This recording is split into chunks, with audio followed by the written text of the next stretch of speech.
The two most successful clubs in South Australian baseball history go head-to-head in Game 3 of the State League Division 1 Finals, brought to you by HILLTOP Office Supplies. Who will come up on top? Will it be West Torrens or Goodwood? Good afternoon, everybody. From around the country, around the world, wherever you're tuning in, welcome to Bennett Field in Adelaide, South Australia, on beautiful Ghana land. Eric Ballnar joined by two legends of the game. One is on the team of the century at West Torrens in Michael Dunn, and the other is Mr. Goodwood himself, Scott Pratt. What's up, fellas? Game 3, let's go. She's cracking, isn't it? And this is exactly what we wanted. We wanted to get to Game 3. It's an epic battle. Last night was a great game. Outstanding to see two pitchers battle so hard, Corticus and Garn, just head-to-head, and it really was. Then it went into the pen. So the challenge is how well Garn did to keep into the game, and he stayed into that 7th innings. And then all of a sudden West Torrens had to go to their pen after Will did a great job at 2-2 and comes out of the game. So this is where it's going to really come down to that 7th, 8th, 9th innings. Yeah, well, it's all for the chocolates today, isn't it? So, and you know what? Who knows what's going to happen? It's who's going to be the X factor. That's the thing, because Vanderlinden's not going to go the whole game. No. Chunky's not going to go the whole game. So who are their guys? Well, who are their guys? It is possible, because Nathan Vanderlinden has all 125 of his pitches to use today, and Nate Vanderlinden has been arguably the #1 pitcher since February 17th statistically in the competition. On the other hand, John Challinor only pitched 25 pitches last night, which means he has exactly 125 pitches that he can go through today. It's day dot at square zero, and already we got to get cameras on this. We have an anthem showdown on the field. We have a standoff. Nick George and Ryan Broom. It's a standoff between the two Goodwood players on the line. And you can see them on the line, standing down the first base line and the third base line. We're down to one Goodwood player and one West Torrens player on the line, down the first base line and down the third base line. This through. There you can see them right there. What's going on? So they are just, no, go back, camera. We had them right there, the two players standing on the line. They're just trying not to leave at the last second. It's already a bit of gamesmanship. Why is that? Well, if you ask Nathan Davison about why we lost our Game 3 final back in Norwood in 2015, it's because we lost the anthem standoff. So these two players are having a standoff. They're trying to win the last on the line in the battle scene. It's a game of chicken. That's what it is. Okay. Have you ever been part of an anthem standoff, Pratty? No, I haven't. Dunny? You've seen a couple of them. Dunny does it. He just walks off, mate. He's in the change room. This is an epic standoff. We're now at about 2 minutes. It never happened in my day. We were too busy worrying about playing baseball. That's right. Yep. Wow, an anthem standoff to start the game. You love to see it. I love this little gamesmanship stuff. This is new age. New age baseball? You don't like it? You're not here for it? This is Brody Heaps going against, he was in the lineup today, going against Ryan Broom, and they're still on the line. And as the umpires break up here, let's see who budges first. And already, if this is a sign of things to come, already the battle between the two teams. Broom still on the line. Heaps not budging. The Goodwood boys are loving it. Matty Watkins having a good laugh. Brody Heaps has missed the last couple months due to an injury. He's in Game 3 today, in the lineup in place of Owen Hughes. And they're still standing on the line. Nathan Vanderlinden is on the mound getting ready for his warm-up pitches, and his numbers have been sensational. A 0.81 ERA since February 17th when he got lit up. And neither player is wanting to budge. This is ridiculous. Boys, what would you make of this if you're the coaches in the rooms for both of these? I don't get it. It doesn't make any sense. It means nothing, and just let's get on with it. I don't know. We lost the anthem standoff in Game 3 of the 2015 Championship Series. Perth won that, and then they end up belting the game. I'm telling you, whoever wins this stand-up is going to win the game. Yeah, no. It comes down to it right here. Don't believe this in is those it. myths. Well, we'll be watching at the end of the game. Yeah, I'm with Dunny, I must say. Anthem standoff. At what point do they then move on? Well, Brody Heaps is going to have to play. He's going to have to bat probably this. Well, they're going to have to move at some point here. The umpires will have to move him. This is just going to end in a stalemate, right? Yeah. Like, they've gone this long. They're not going to move. Anyways, here's a look at Nathan Vanderlinden's numbers on the season. He's had a very nice year, he had a rough patch at the beginning of February where he had back-to-back games where he allowed at least 5 earned runs. That really ballooned his ERA, because other than that, it's a really, really tidy season. And since February 17th, he's been one of the best batters. So Nate Van der Linden, we've seen him with the Adelaide Giants. And boys, it's really when his changeup is going. That's when we know he's going well. Yeah, he's had a great year. The big thing here is both teams are trying to get guys out of their pen, right? So it's they'll take a lot of pitches early. Chunky's, how many did Chunky end up throwing last night in those 2 innings? Anyone? He's got 125 today. So he has? So yes. They've both got 125. Yep. Okay, so they're virtually both fresh, right? Okay, the anthem standoff is still going on. Josh Cakebread is walking up to the bat, and it's going to be a tie. No, Goodwood have called it. Goodwood have won it. Yep, they've called it. So Ryan Broom turned around first, so there's no need to watch the broadcast. Goodwood have won the grand final, winning their equal 22nd premiership in South. Congratulations, Scott Pratt. Yeah, You've won the premiership. On, man. Come on. That's a way early call, Eric. It's over. Josh Cakebread leading things off. Anyway, let's get serious here. A little bit of fun and games before the real stuff starts. Well, this series has had a bit of fun and games all throughout it, hasn't it? As Josh Cakebread swings at a pitch, this one going towards right field. It is going to be caught out there by Jasper Clark. 1 down. Around the diamonds, Jacob Scott at third, Nick George short, Mitch Newborn at second, and it is Tyrone Hambly at first base. Tom McGarry is catching left to right in the outfield. Max Stagg, Nico van der Linden, and Jasper Clark. Cakebread, Bushel, Moore due up this inning, and how good has Jack Bushel been in this series? He had a couple hits last night in a big win. He's been inserted in the lineup in replace of the injured Jeremy Creswell, who we're told is available potentially for a pinch hit late in the game.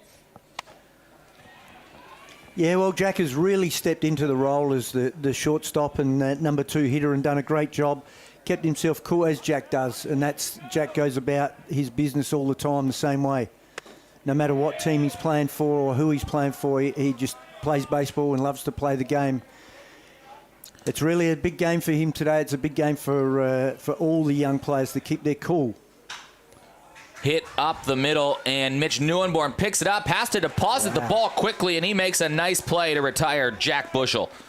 Mitch Newborn, arguably the player of the series so far. He had the hit in the RBI last night, and that great start in Game 1 that got West Torrens across the line makes a nice play there. That wasn't an easy play. Like, he's had to get up the middle there and play that on the backhand and get that throwaway across his body and throw a strike. Riley Moore up to bat, did not get out last night. 2 walks, 3 hits. He had a huge game going 3 for 3.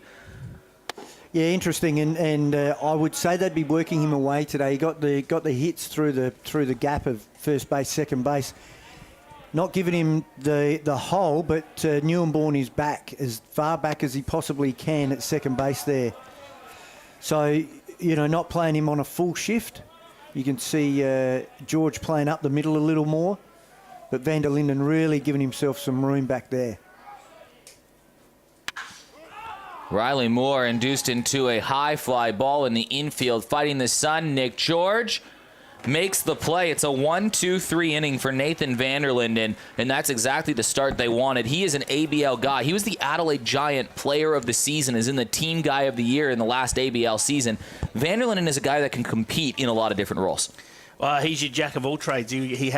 That's what his role was in the ABL with us, and he will continue to do that today.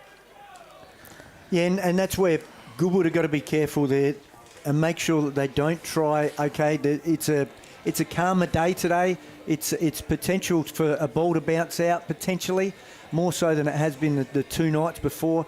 But Goodwood have got to stay within themselves and not try to lift the ball and take it out of the park. So, there's a little bit of breeze blowing, but at this point in time, I don't think it's a factor for some guys that could potentially drive a ball out of the park. So, really important that they stay on their game plan and drive that ball in the gaps and not try to overpower Van der Linden. And as you can see there with the flag's blowing completely in the other direction for the first 2 games. That's right. It's flying out to left field, so there's potential today to have some home runs here if the ball's flying out to left field like it is today, which is very unusual. Yeah, that's right. And we have seen on Game 3, we have seen balls bounce out of here in the sun, difference to the night time. Here's a look at the defensive lineup for Goodwood. It's a team with the highest fielding percentage in the competition. A late change, literally about 5 minutes, we were told of the change from the Goodwood coaching staff. Owen Hughes out of the game, and into the game is now Brody Heaps. The rest of the lineup as is. So a late change. There was a game time decision for Owen Hughes, whose knee wasn't feeling exactly right. He's out of the game. Brody Heaps makes a return in. On the mound, John Challinor. What a season he has. He pitched last night. He closed out the game. 2 very efficient innings, a 10-1 record at 46 years old, 2.45 ERA. He was in contention for Team of the Year this year. That's the kind of season this veteran has had. He's had a cracking season, and the thing with Chunk is you know that he's going to be coming at hitters all the time. So an ERA of 2.45 versus Vando's a 3.29. So there's not much in this. And there's going to be execution is going to be the key. A big point I want to make here is with Owen Hughes. He could have easily just turned around and said, no, I'll play her and not do the right thing. Takes a lot for a club person to put the club before yourself in a grand final Game 3 to go, oh, I can't play, and let someone else who's fully fit come in and play. It sure does. And Owen is a cracking bloke. And Nick George on the first pitch. It's an awkward one into right field, and that drops in front of Peter Pake in behind Josh Cakebread, and Nick George, who's led the league in stolen bases, is aboard first. Question, though, to that, boys, is how healthy is Brody Heaps? don't know the full story, but if he's 70%, you'd take him as your next option.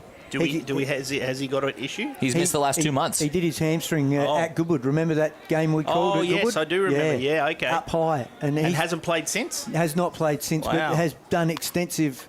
Bunt from Jacob Scott. Challinor trying to get the leader runner, and they do. So the speedy Nick George is taken off the base paths. One down. Yeah, heads up play there by Chunk. Heads up. That's a really big out because you get speed off, and now you put Jacob at first, who's nowhere near as fast. So not a good bunt. Straight back to the pitcher there. Tom McGarry now up to bat, led the competition in RBIs. And interesting, you'd bunt the guy that steals a lot of bases. Yeah, you would thought you would give him an opportunity to run a couple of pitches to at least try and run on, and then if that doesn't work, maybe try something different. And it's not like Chunky is throwing 90 miles per hour over the plate to quickly get it there, although Riley Moore does have a very good arm.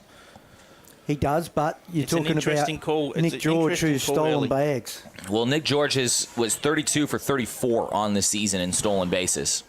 And you're bunting him. It might have just given Tyrone Hambley's game plan away really early in the game. That if they get runners on, they're just going to bunt and move guys over and try and score one at a time. Yep. But they just doing that in that situation, they just gives up easy outs as well. That's right. McGarry jammed just a little bit. Stephen Welsh has to charge on. Scoop, fire, makes the play. Runner advances, but it's 2 down. Players swinging a lot earlier in counts for both these teams in the first inning so far. Yeah, and that's just nervous energy too. You know, Game 3, everyone wants to try and perform. Everyone wants to be the hero. And you do get it. You got to get that nervous energy out, and you'll probably see from innings 2 onwards that they'll start to settle down a little bit and get back into their groove. Entering this series, Goodwood's bullpen in the playoffs, a 15.7 ERA. West Torrens just over 7. So both these teams will be very keen to chase the respective starters from the game as early as they can and get to statistically where you can score some runs, because these two starters don't allow a lot. Yeah, and you want to be in front early, and you put the pressure. Then you put the pressure on the other team to press a little bit more, and that's when it sort of starts to unravel. I think West Torrens also are looking at an approach of, they know that Junk is a high strike ratio pitcher, so you know he's going to be around the mark. So do you want to get behind in the count on him, or do you want to go after him early knowing that he's going to throw a strike?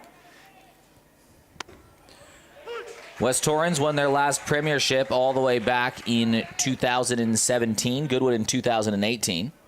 Interesting. Both of them were against Port Adelaide, and both of them were won on Game 3 on a Sunday. Goodwood absolutely smashed Port Adelaide. West Torrens had to come from behind with Ryan Muggleton hitting a late home run. Ground ball back to short. Jack Bushel, he's been money all series long, and why would it change now? Retires this side. We're in the ball game now. No score after one. Grand final, game 3.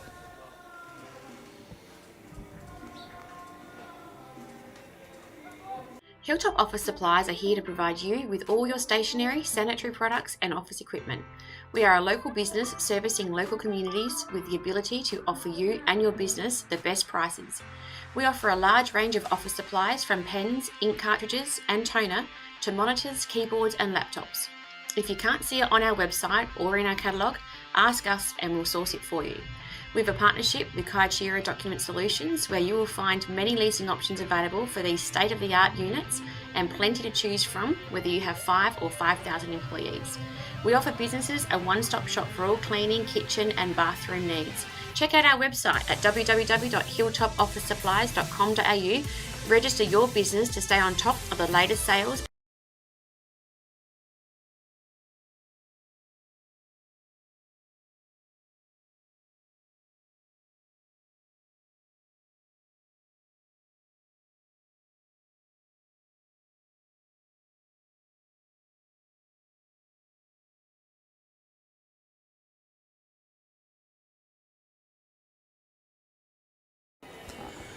Back to the ballpark. Here's a look defensively at how they line up. That's not Will Corticus starting today, by the way. That was last night in starting on the mound. Is, in fact, Nathan Vanderlinden. But that's the right defense other than that, and it's the second best defense in the competition in terms of fielding percentage. So it's a pretty good side from West Torrens. Yeah, they've been consistent all year. They had a little bit of a flurry in the middle half of the year, and then they've now come home strong. And what are they like? Last night was the first time that they'd lost in their last 10. Is 10 that right? and 1. Yep. So they have to be going in very confident today, saying, hey, we've won 10 in a row. We don't expect to lose 2 in a row. No, that's right. And they've also got some players that are up and about that can play. You know, you got Stagg and Newborn. They're on fire. Clark's on fire. You know, there's a group amongst them that will lead this team and will show that. You can see the passion and the hunger that they have. And there's no doubt they will throw everything they can at this Goodwood team. Yep, someone's got to be a hero. Let's find out who that's going to be. Stephen Welsh was the hero in Game 3 last week, and he's starting off his account pretty good today. It's the first hit for Goodwood and a leadoff base runner. In this series, leadoff base runners have been so important. We've had a leadoff base runner on 9 different occasions, and 7 times they have scored base runner. That is the stat that tells the story. Yeah, very vital. And you see, unfortunately for West Torrens' last innings, they didn't make anything happen with their leadoff. And now it's a case of will Goodwood be able to do that? Dylan Child, up to bat. Played some Claxton Shields, played for the Adelaide Bite for a short time back in the early 2010s.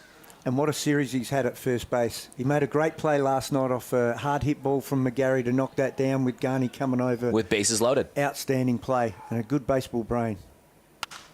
And then last night, did you catch what happened after the game? I saw what happened. What happened, Pratty? Very romantic moment. From who? Dylan Childs proposed. Did she say yes? Well, judging by the reaction. Raw. Well, yes. Well, I don't know. Does that mean she said yes? It does, yes.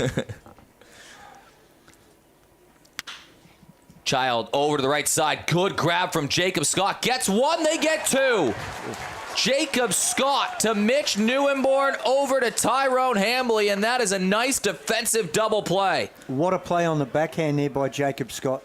Staying cool and getting a great throw over to second. Making sure of it. Stephen who? Man, that was a great play.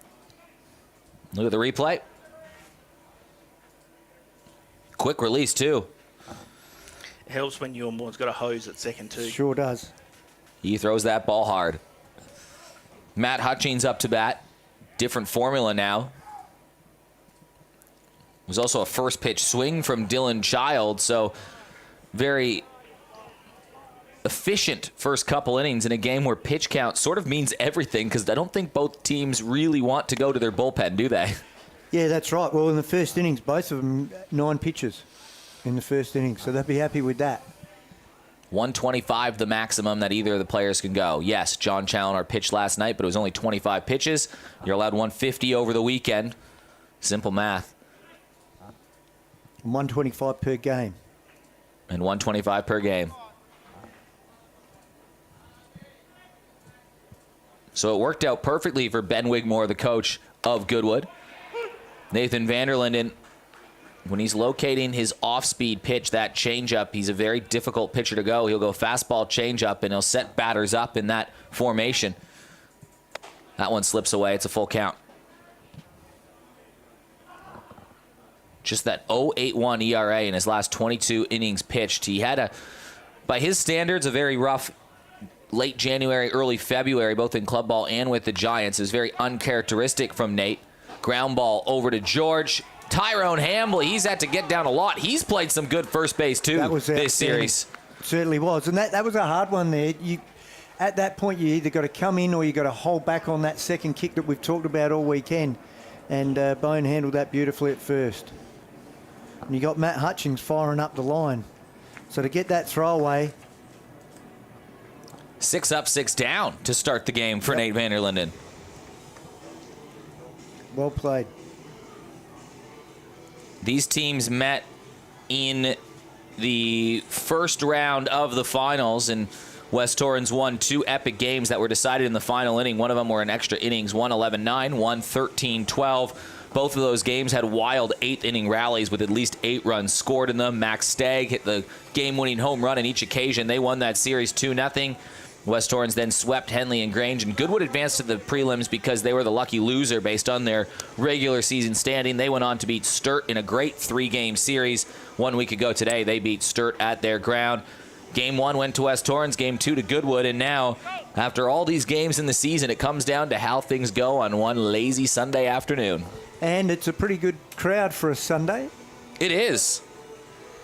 To steal the words from that song. Certainly a few hundred people here. Yeah, and I think it'll fill up. 11:30 start. People slowly getting up, having their cappuccinos in the morning, Michael, and making their way down after their smashed avo on toast. Was that your morning, was it? I had to have a little bit earlier than I normally would today on a Sunday to get here on time. You had the extra hour's sleep. Upsetting. The time changed. Yeah, but you don't realise that when you wake up. And normally you're golfing at 8 a.m. on a Sunday. No way. That's way too early for me. Max Stagg leads things off. Had that big season with the Adelaide Giants, and he's been red hot coming into the finals. Leading into this series, he was in a stretch of 14 for 26 with 5 home runs and 16 RBIs. Hasn't had that huge impact in the finals yet, although he does have a couple RBIs. Went 1 for 3 with 2 RBIs in game number 1. And then last night, 0 for 4. Tough part of the lineup, though. Stagg, Neuenborn, Hambley. Stagg in an awkward spot. Steph Welsh couldn't make the grab. Jack Bushel, that's going to be a tough throw. That's going to be an infield hit for Max Stagg. That was just perfectly placed. Yeah, you couldn't have put that anywhere else perfectly in the infield like that. Always going to be a tough play if it gets past Steph, then for Jack to make that play.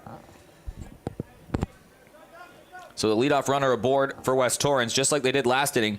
Leadoff runners were so important in games 1 and 2, but so far in this series, or this game, both teams have had a leadoff runner. This is the second time West Torrens have had one. They haven't scored the runner. Both have grounded into double plays. Very interesting. What I've noticed so far, early days, hard to get a pattern forming, but there's been a few ground balls hit in the right up close to the batter's box, straight into the ground. So an approach of hit it on the ground hard somewhere could be for both teams. That's how Max Stagg just reached. Max Stagg, Dylan Child, Sam McGarry, Tom McGarry, the double over to, we talked about that with Dylan Child. So there's been a bit of a hard hit balls on the ground happening.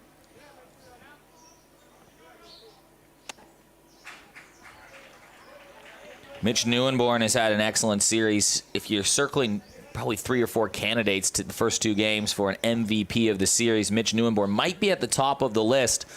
See how the result goes today, but he was phenomenal in game number 1, nearly untouchable in the 7 innings that he pitched, and then he had the hit in the RBI last night for his team to tie the game at a crucial juncture.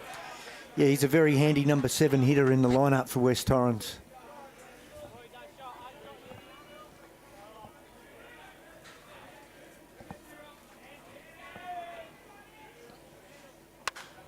fouls one away. Challoner always was coming back with something around the strike zone. Yeah, he was, and that one there caught up on Mitch just a little bit faster on the fast ball.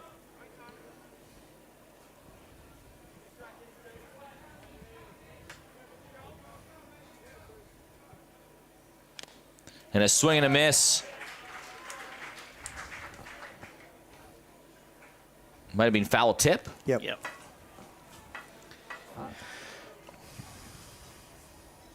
Well, today's game could come down to a battle of the 22s, both dangerous with the bat. One on Goodwood. Oh, he's not doesn't wear 22 at Goodwood, does he? 11. Stephen Welsh? No, he doesn't. I did offer it to him. Wore 22 at the Adelaide Bite for years. I did offer it to him when he came to play seniors, and he said, no, that's your top. So how's that? Number 22, Scott Pratt.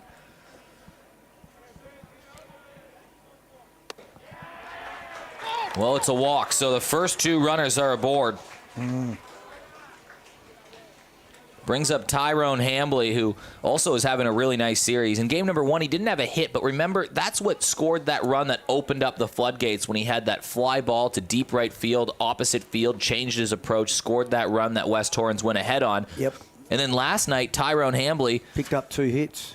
Had 2 hits, and he is being rock solid defensively. Don't be surprised to see a bunt here if we've seen something earlier that's done before with none out. Yeah, he's got to be looking at that now, doesn't he?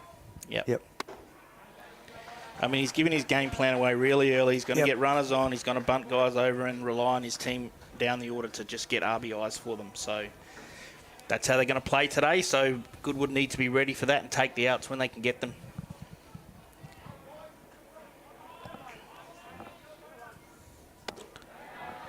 And this is where Chunky's just got to put it in there to make him bunt, get the ball down, make the play. You're either going to get the out at third or you've got to get the play at 1 to get an out. Very hard to get that play at third with Max Stagg, with him getting the break at second. The bunt's got to be in the right position for him to do that. Hard hit ball for Tyrone Hambley. He's getting the wave around at second, and there's going to be a play at the plate. He'll get in there safely, and Tyrone Hambley, what a series he's having, has the Eagles in front 1-0. Yeah, good hitting there by Tyrone. So he came around to bunt twice and then decided that he was going to look for a fastball in the zone, got it, and made the swing at it. So they were expecting the bunt again, Goodwood, and he stayed back and drove the ball into left field to score the first run. He's played excellent defense all weekend long. He saved a couple runs, remember, on that one where he blocked last night with pressure on the base pass. Yeah, they will be. Nico Vanderlinden showing bunt. What Tyrone did was he got himself into a great hitting count, 2-0. So then you can take the bat out and swing away and gives him the chance to hit. Steph's playing in. Opens up the field for him. Very experienced hitter, Tyrone Hambley. Nico Vanderlinden has that bunt pop-up foul. A couple years NCAA experience.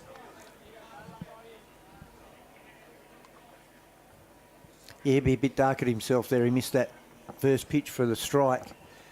Then gets asked to put it down again, popping up, missing that opportunity. So now he's got to hit away.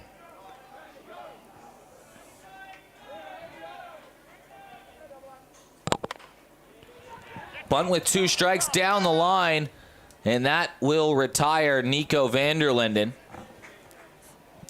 So he's going to strike out on the bunt attempt.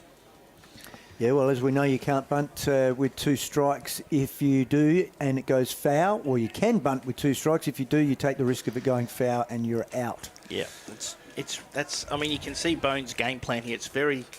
It really is college-related baseball. It is. That's what you would do at college baseball. You bunt early, you score runs, you bunt with 2 strikes.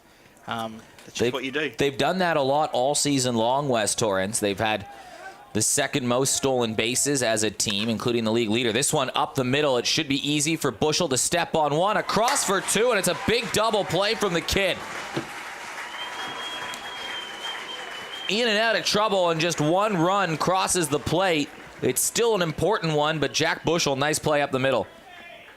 Yeah, he's done very well there. He's got himself right. He's got his feet underneath him, gets the throw away, turns the double. Good will get out of trouble. Not before West Torrens get a run.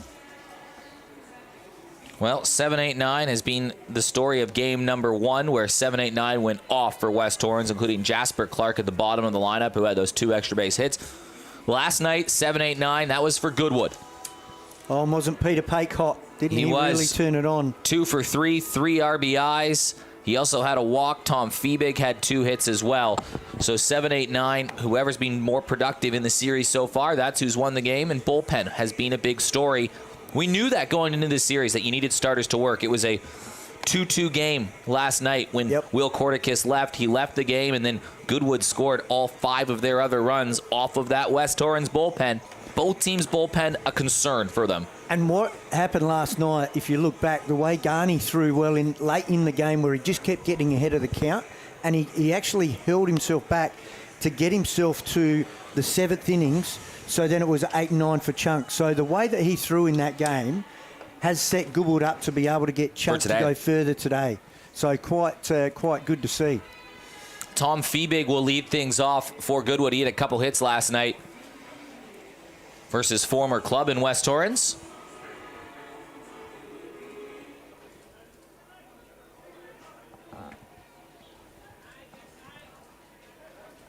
Nathan Vanderlinden, no strikeouts as of yet, but a lot of ground balls and not a lot of hard hit.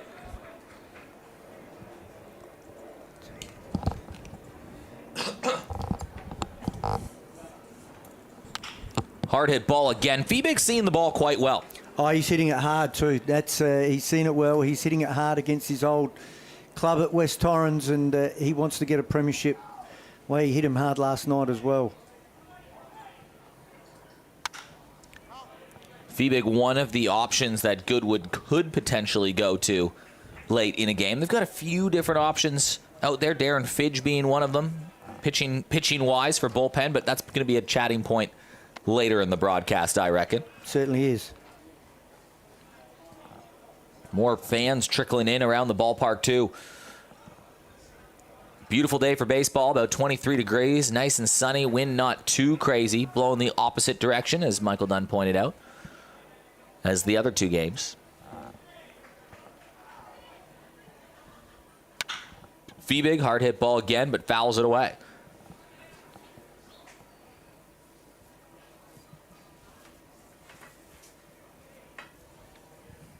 This is game number 37 of the season for West Torrens, 38 for Goodwood.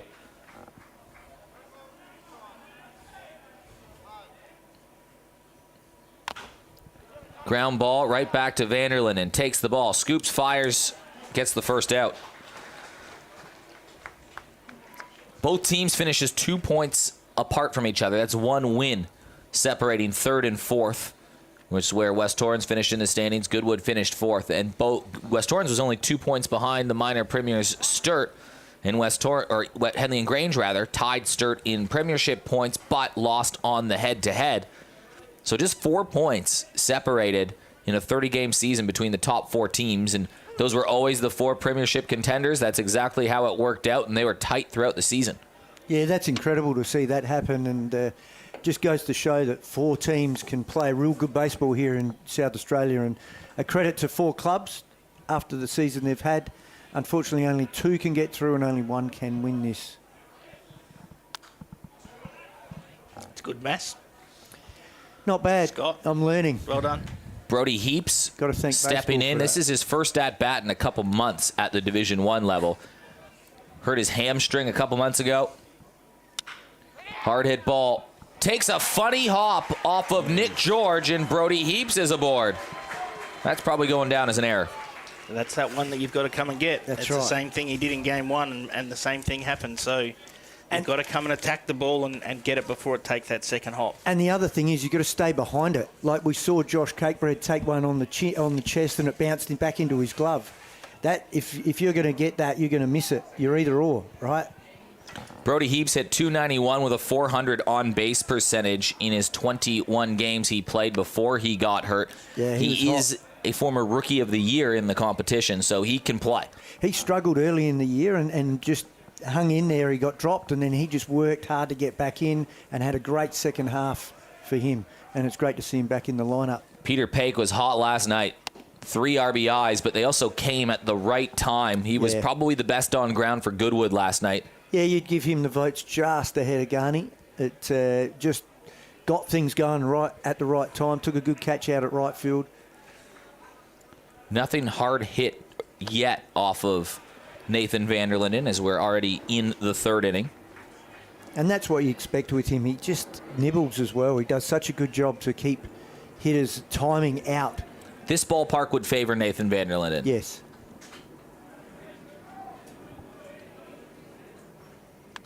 Won the MVP of the championship series for West Torrens when they won their last flag 5 years ago, a team that had Jordan McCardle and Curtis Mead on it.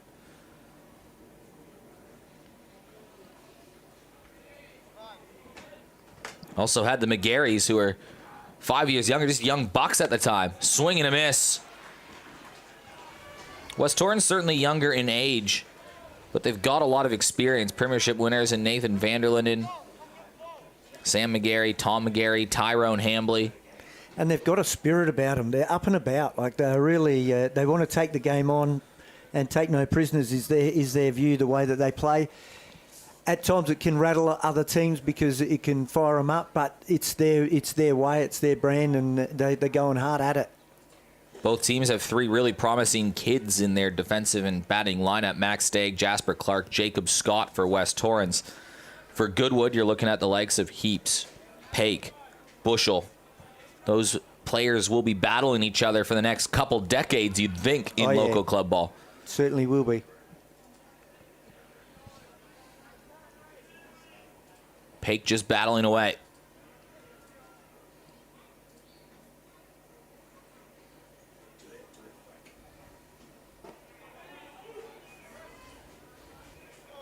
Two balls and a strike to Peter.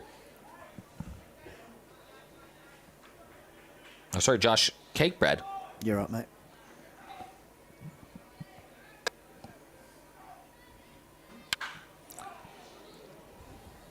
Cakebread knocks it away.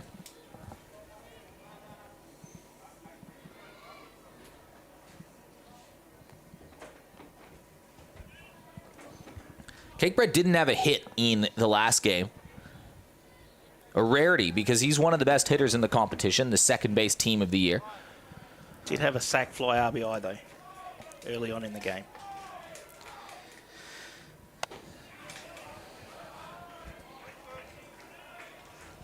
Both teams get contributions 1 to 9. And this is, if you look at the top 4 teams, that's where you can see their 7, 8, 9 contribute. Runner going, Cakebread slices one out towards left field, and there's that hit for the veteran. Yeah, that was great hitting there by Josh, not trying to do too much, just wait on that and just drove it the other way. Classic Cakebread hitting. Well, with 2 outs, what can the youngster Jack Bushel produce?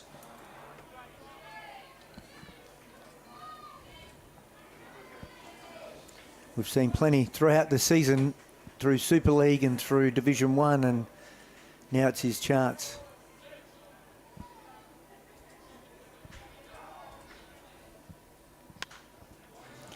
With Heaps at second, a ball in the outfield is going to be close to giving Goodwood the tying run.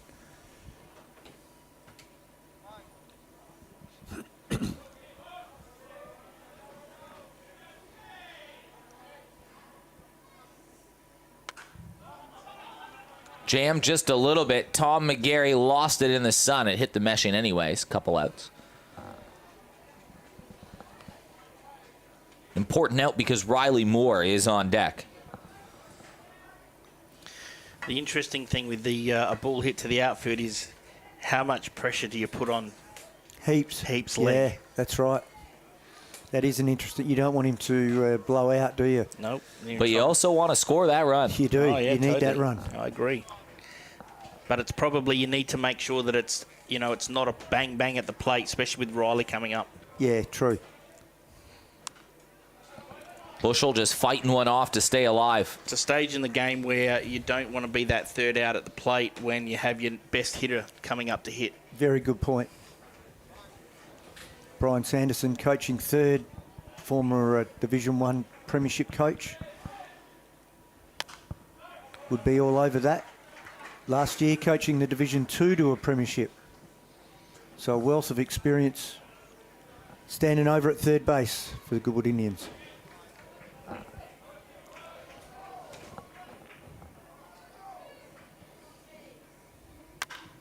Bushel jags one towards center field, charging onto it and diving in to make the play, Nico Vanderlinden.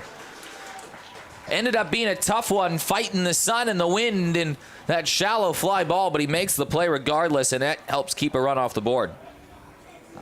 Yeah, again, you can see the beauty of Nathan throwing that change-up, getting him out in front, getting his timing out. Great catch by his brother, Nico.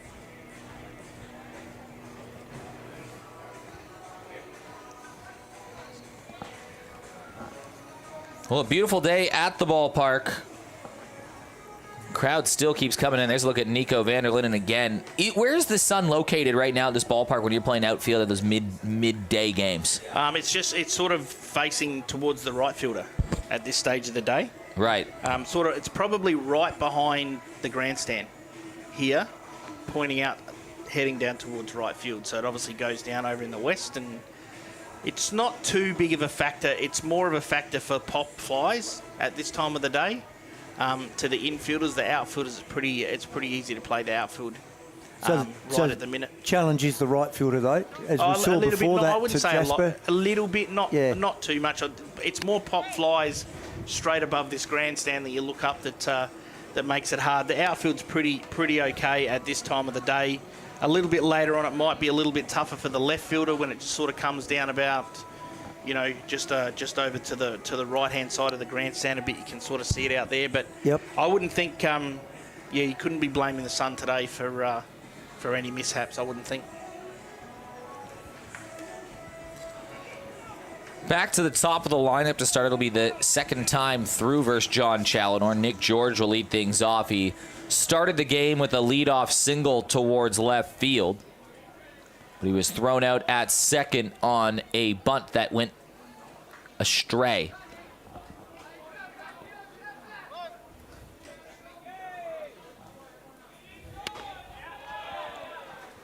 Ball up to start for John Challinor. Challinor was really effective last week in Game 3. The only knock was just probably a few too many walks for Chunky's standards. But Goodwood Sturt last week are a very good and patient team that walks a lot in general.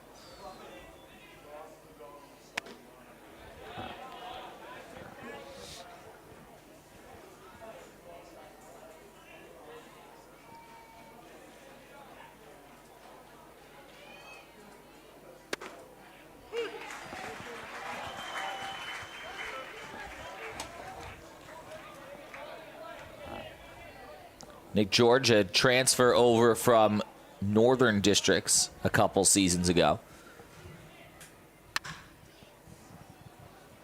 Tags one out towards center field. Hutching right underneath it, makes the play. Right on cue, Eric, as you talked about the sun and the issues of the sun, right there, handled it very well. As you can see, he's put his glove up, protect him from the sun, sees where the ball is, takes the catch, as well as having the sunnings on. So well handled there by Matt Hutchings.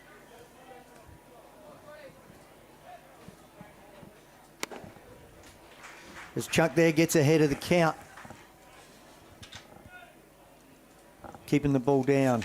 Jacob Scott up to bat. Made that nice defensive play back in the second inning. Being part of a double play and a nice throw it out at third. Welsh air mails the throw. And that's going to be a free base for Jacob Scott. That is not something we see often at all. And all of a sudden, out of nothing, Jacob Scott is in scoring position for West Torrens.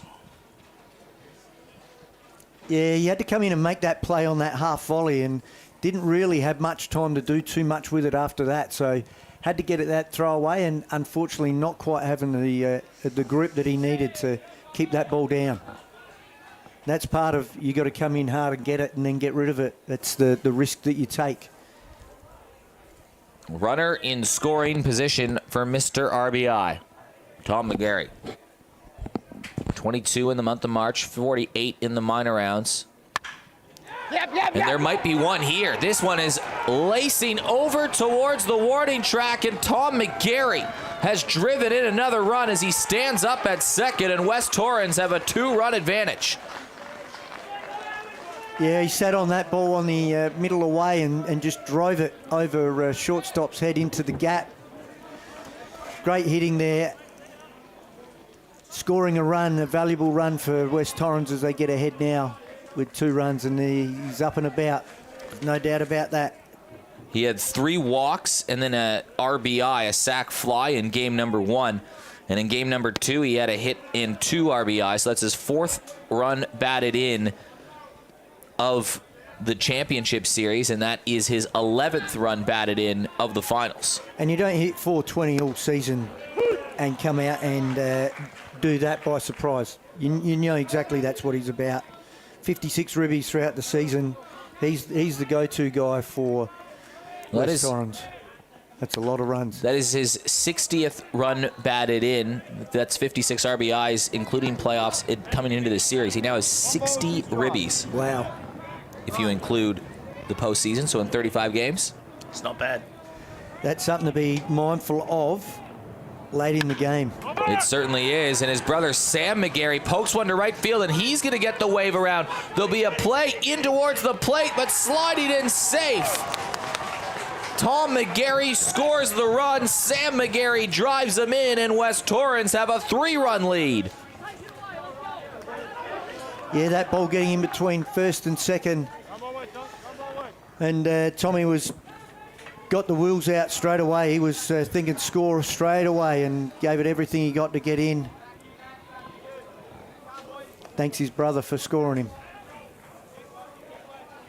And Goodwood will just slow things down with Max Stagg up to bat. He's already got a hit in this game.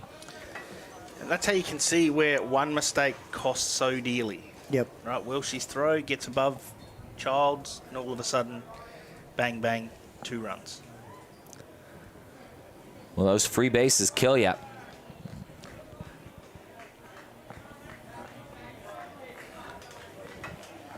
Well, Tom McGarry has had a consistent championship series, hasn't he? He's entered the chat for some accolades potentially later on. Yeah, he certainly has. There's no doubt about it. Clutch hitting at key times in the game. He had that home run last night. Yeah, that's only home run of the series. Big hit.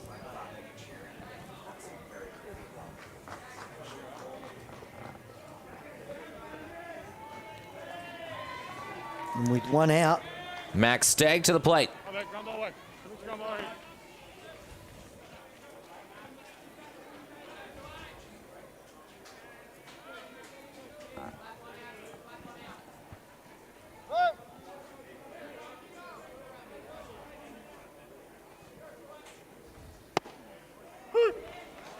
Challenor getting back in there with the first pitch strike. Yeah, and this is where Chunky's got to be smart with his pitches at this point in the game. Obviously, they're going after some pitches, so he's got to look at potentially throwing, keeping the ball down like he does there, and also mixing his speeds up just to get the timing of the free swing. West Torrens right now, they're coming out, they'll be swinging out of their shoes.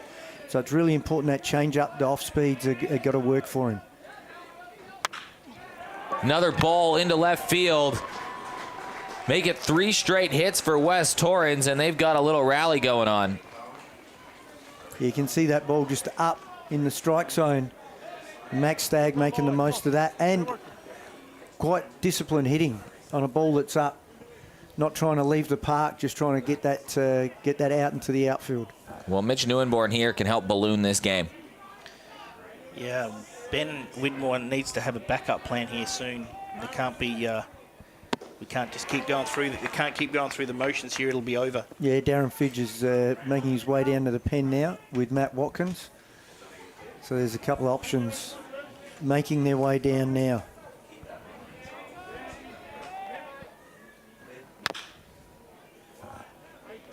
Neuenborn walked in his first plate appearance, the last inning. There's no tomorrow for both teams here, so you can't let it blow out 8 in the third innings, and No, that's right. you got to try and keep it close and let your guys try and score some runs. So you need to have some plans in place here in case it does go astray. In the last 10 batters for West Torrens, 5 hits, a walk, 3 runs, and an error. It's been a nice little last couple innings for them. They scored 1 in the second and now 2 here off 3 straight hits. Tom McGarry, Sam McGarry, Max Stagg. Newinborn swings through it. Yeah, and you go back to the right of the start of that. That error was the second out with no one on. Yep. Got him on, base hit, 2 runs. And all of a sudden you're in a bit of a hole. Yeah. No fault of Challenor's, just you got to guys have got to make plays. That's pitching, right? Big strikeout from John Challenor, however, his And second of the day. A good adjustment there, as you can see Chunky working down and mixing the speeds, and that's where he's really got to be on that now. He's got to keep the ball down, change his speeds, and avoid that ball sitting up, because West Torrens are really taking advantage of that high pitch. Just up in the zone a little. It's not massive, but it's just up enough for them to do some damage with it. They're a good hitting lineup that you've got to respect. Tyrone Hambley had the RBI in the last inning. Showed bunt twice and then poked one to left field. That scored Max Stagg, who also has 2 hits today. RBI in game 1, 2 hits in game 2, and an RBI in game 3. Consistency from this skipper.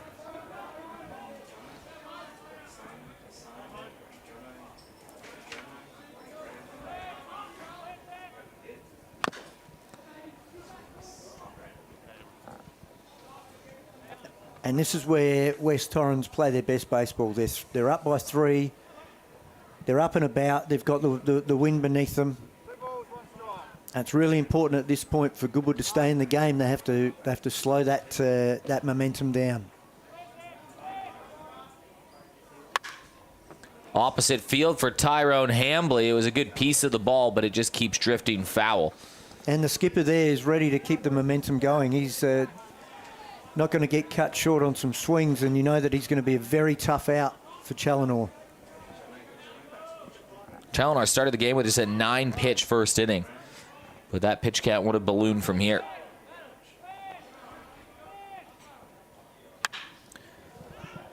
Was 2 feet away from scoring another run or 2. Tyrone Hambley seeing the ball so well this weekend. Isn't he?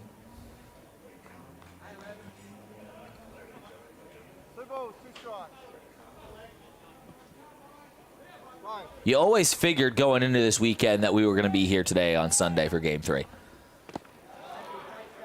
Well blocked there by Riley Moore. You did, Eric, and I think we talked about that Friday night, that whilst Game 1 is always important, it really is come down to, we knew that both teams were going to give everything they've got and bring it back for Sunday baseball.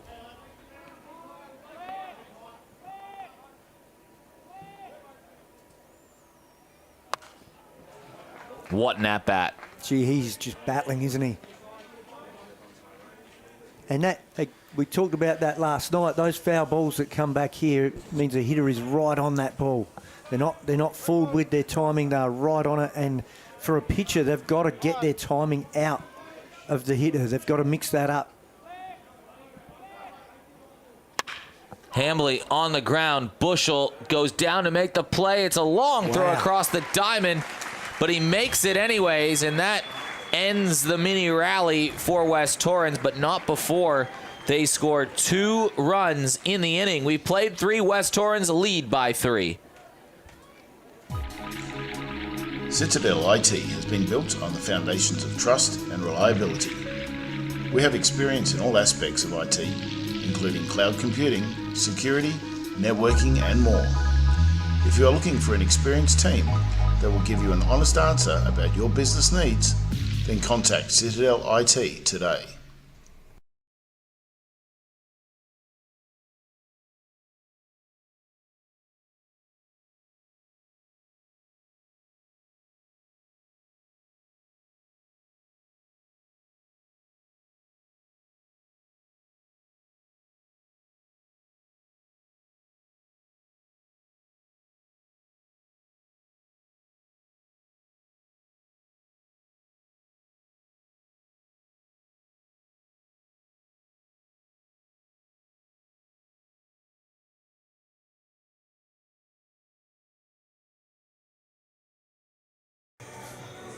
Really nice day at the ballpark. West Torrens just scored 2 runs, but Jack Bushel, this play not as easy as it might look on camera.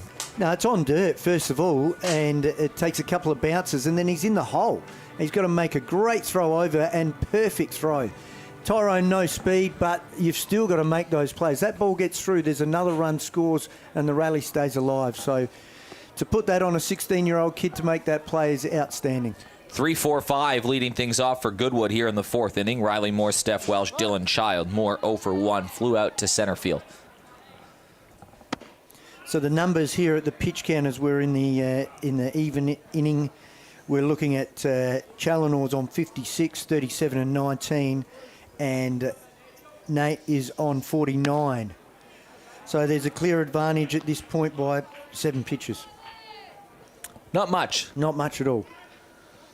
The real advantage comes for West Torrens on the scoreboard, up 3 runs. Goodwood can put runs up in a hurry, though. They had that big inning last night. The 4 runs really elevated them. Well, this is an important part of their lineup where you got 3, 4, 5. You got some key hitters that have really got to stand up and deliver at this point in time in the game. Strike. And you can see there, Mitch Newenborn is now back on the grass even. He's gone even further back to try and hold that, close that hole for Riley Moore. George is playing up the middle and Tyrone Hambley down the line. So they're really trying to plug whatever gaps that are on offer on the right side for Riley Moore. And you can see Nate is working away where he can. And he gets Riley Moore to strike out. That's a big pitch. He came inside and breaking ball inside. Change up, I think. Change up? Yeah. Very That's his good best, pitch. isn't it? Very good pitch. Change up with some movement too. That is a very good pitch. That's nasty. Stephen Welsh up to bat. He's already got a hit today. The Sheriff, they call him.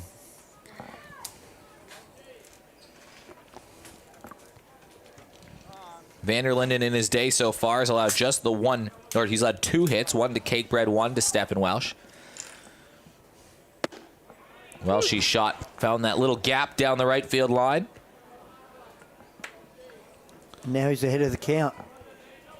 Got himself in a good spot. Well, Nathan Vanderlinden has found a little bit of mojo now, hasn't he? They're 2 big outs. That is a great pitch right there. Change up again. Same pitch to another left-hander, 2 of the biggest hitters for the Goodwood lineup. Well, this is the team captain for a reason on the mound, Nathan Vanderlinden. He's leading the way right here. 3 2/3 so far, so good versus the #1 hitting lineup in the competition. Goodwood batted .355 during the season. Dylan Child retiring after the series. Yeah, he is. And Got a wedding to plan. got a wedding and an honeymoon. And has an outstanding career in Baseball SA. 0 for 6 in grand finals. Yeah, that's tough. Would love to end his career on a high today.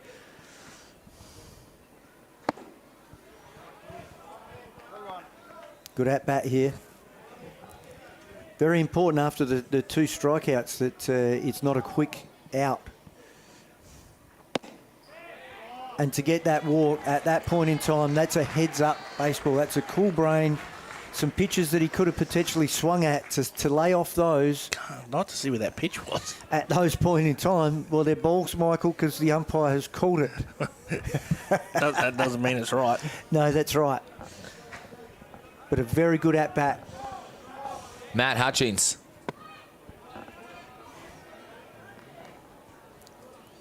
Had a couple hits in game 1.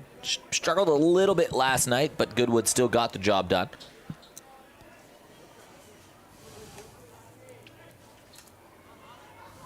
When Hutchings is on, he's one of the top hitters in the competition.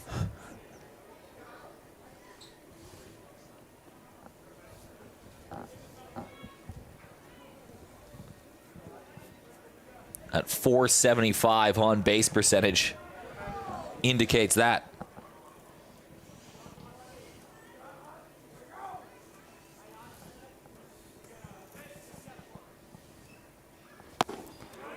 There it is again. That's a very good pitch. If Goodwood don't make the adjustments here, they're in big trouble. That's right. They've got to adjust knowing they're going to get some off-speed pitches in those situations. Strikes out the side. Nathan Vanderlinden gets his second, third, and fourth strikeouts in this inning, and his scalps were Riley Moore, Steph Welsh, and Matt Hutchings.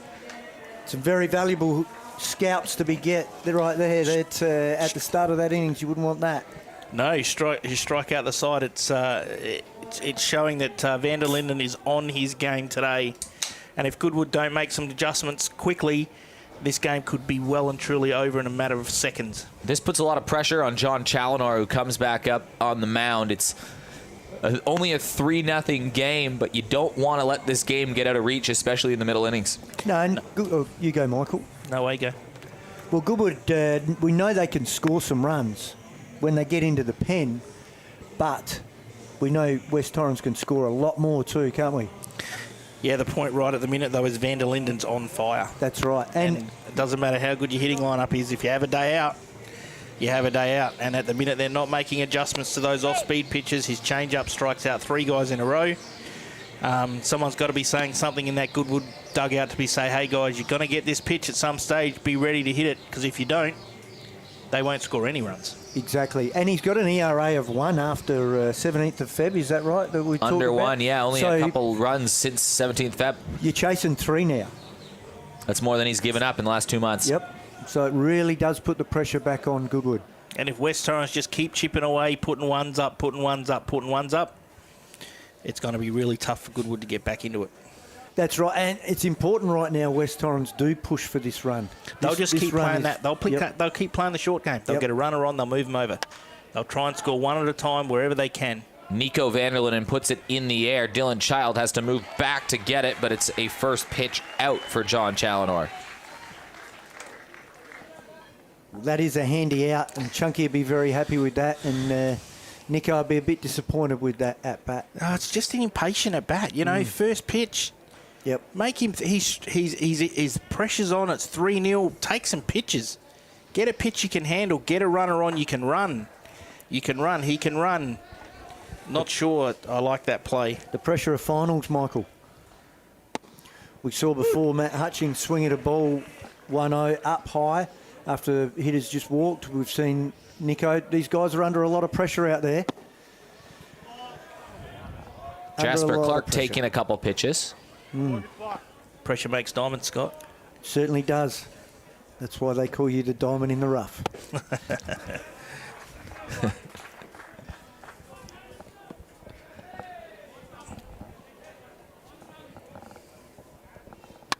Jasper Clark finds a little hole in the infield. What a series.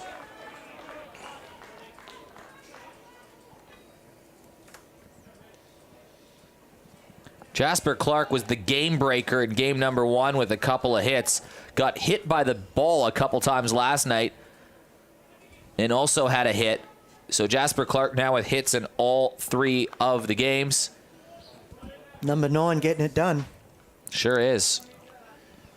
Now 4 for 7 in the series, and those are the pivotal moments in game number 1. And let's see if this hit starts a rally again. And let's see if, with Nick George hitting, that Jasper Clark, will he decide to run and try to put pressure on the defense?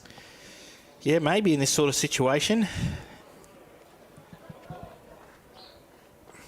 Hit and run, maybe. Nick George 1 for 2 on the day.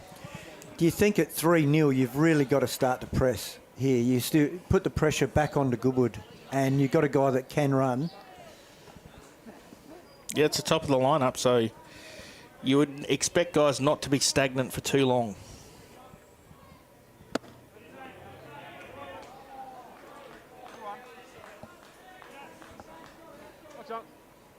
West Torrens have had a base runner in each of the 4 innings that they've batted.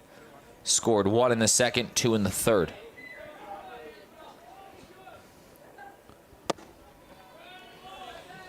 Just missing. Those 3 pitches have just missed, and George has done very well to hold off on those, all of those. And that we talked about that before with being disciplined at the plate. And there is our friend Ian Revel, who's not with us here today. He loves those calls. Yeah, So if you start walking, I'll call you out.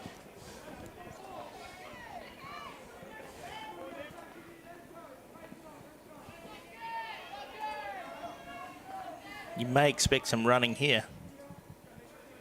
Yeah. Same spot. Yeah, that's interesting. That does get frustrating when that gets called a strike the pitch before and then becomes a ball that next pitch. Runners in scoring position. Again, they've had a runner in scoring position every inning. Just outside. A hit, now a walk. Now Jacob Scott up to bat. Huge at bat because the RBI man himself, Tom McGarry.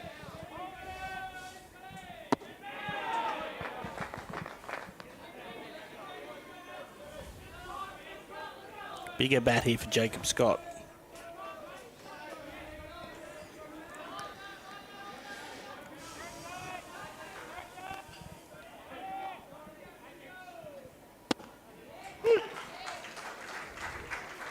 Big at bat for John Challenor. Yeah, Chunky's been around a long time, though, so he understands the situation here. There's a lot of young kids in the West Torrens lineup. There's some big occasions for him here to make themselves heroes. Yeah, there it is. And Jacob Scott pokes one to center field. Trying to make the play is Matt Hutchings. Jasper Clark has to scramble to third. It's a hit for Scotty, and it is bases loaded, 1 out. And the man that has 60 RBIs during the season and the playoffs, and Tom McGarry coming to bat.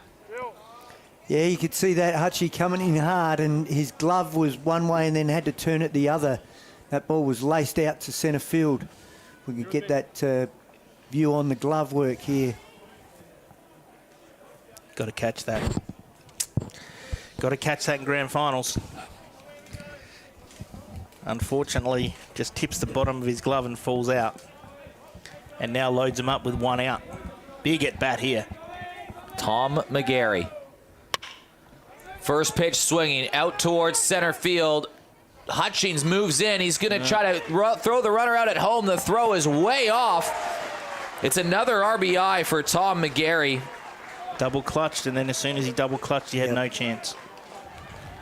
Couldn't get the ball out of his glove properly. No, he had to make some ground to get to that. That couldn't get himself set to get that right throw. As you see, he's worked hard, but then he's come on to the other side of the ball.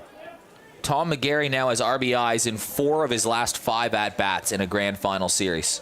It's pretty good.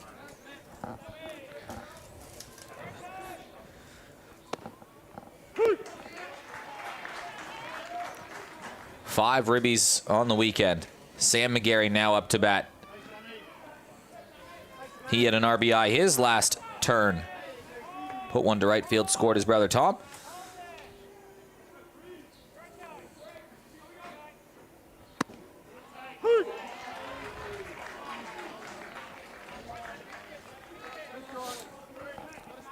One run in the second, 2 in the third, 1 in the fourth. All scored in very similar fashion to what we're seeing this inning.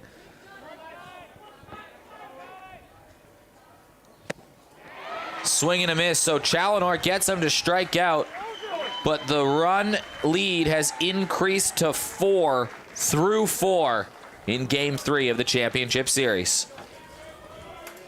And that's exactly what you want to see Chunk do, is get that breaking ball. We'll take a quick break and be back for inning number 5. HILLTOP Office Supplies are here to provide you with all your stationery, sanitary products and office equipment. We are a local business servicing local communities with the ability to offer you and your business the best prices. We offer a large range of office supplies from pens, ink cartridges and toner to monitors, keyboards and laptops. If you can't see it on our website or in our catalogue, ask us and we'll source it for you. We have a partnership with Kaishira Document Solutions where you will find many leasing options available for these state-of-the-art units and plenty to choose from whether you have 5 or 5,000 employees. We offer businesses a one-stop shop for all cleaning, kitchen and bathroom needs. Check out our website at www.hilltopofficesupplies.com.au. Register your business to stay on top of the latest sales and receive member specials. We are baseball people here to support the baseball community.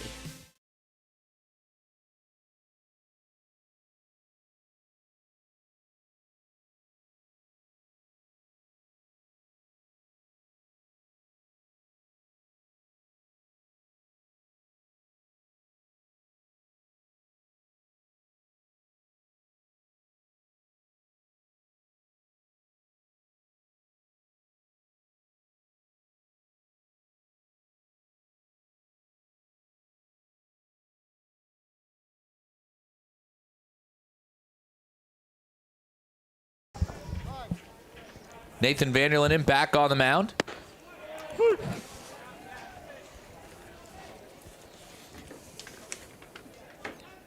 Max Stagg. Sorry, not Max Stagg. It's Tom Feebig. Often confused with Max Stagg. Up to bat.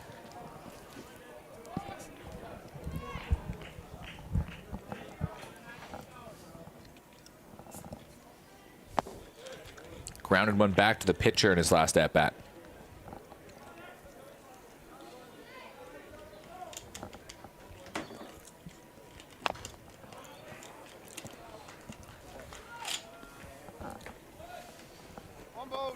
Goodwood need to start rolling really quickly. Very important to get a run on the board at this point in the game. Just one at a time. That's right. That's all you need to do. You've got plenty of time. There's no need to panic yet, but you need to keep it close. Well, you're at 7, 8, 9 here in the lineup, and again, we talk about that being so important in every game. Someone from 7, 8, 9 needs to produce, and whilst that's not what they're there for traditionally, it is also important in these games for 7, 8, 9 to produce and give something to get you to the top of the lineup. Yep. 4 straight strikeouts now for Nathan Vanderlinden as Brody Heaps comes up to bat.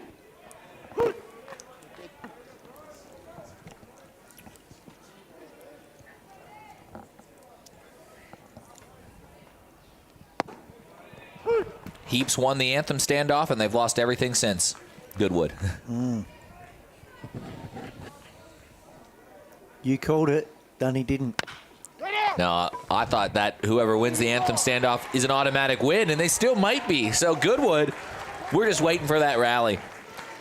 Yeah, that's an interesting play there. Not sure if you'd go the backhand on that. You come around that, make sure of it, get the out. You still got time to get on that. Another ground ball. It's that dirt. Will that be a costly mistake? Still had plenty of time, too, to get that out. West Torrens scored a couple of runs off a Stephen Welsh error in the third inning, rather. Can Goodwood capitalize here? Peter Paik, the star of last night.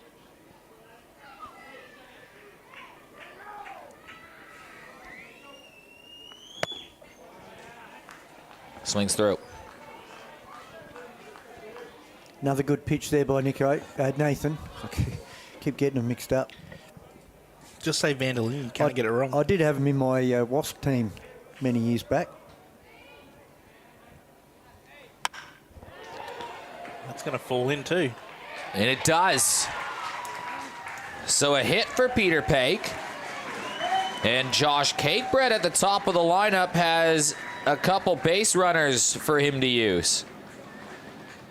Yeah, just doing enough to get that in between the gap, and good running there by Brody Heaps because he had to hold up to make sure it was not going to be caught. And then Jasper Clark making a play at second. Brody getting in just in time.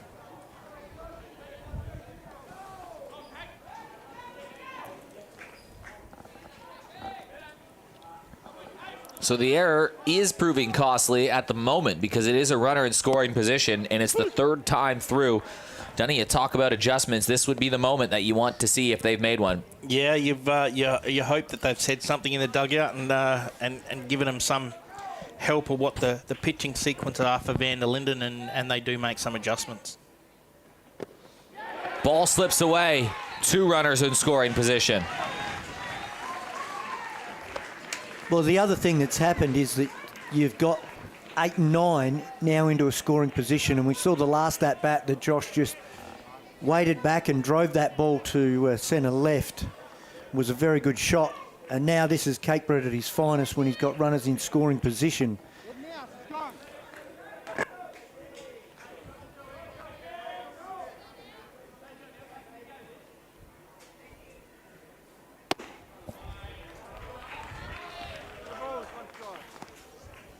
All of a sudden, the Goodwood supporters are up and about.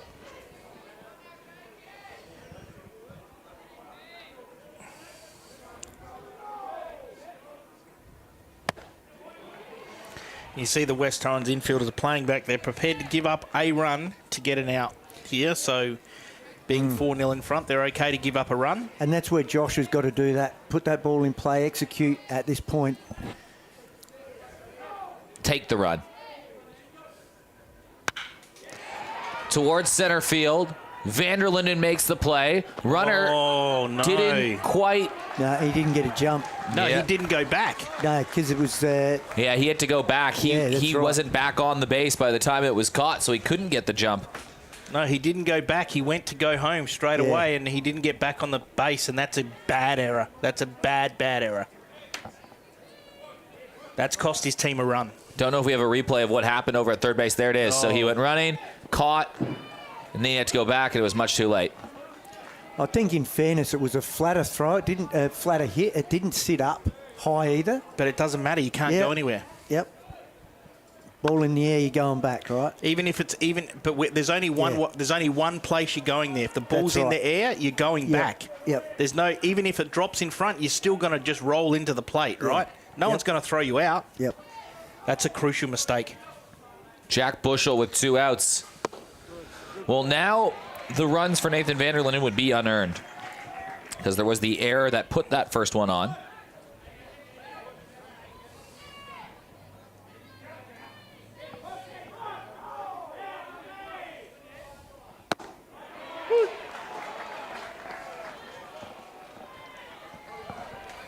Two strikes on Jack Bushel.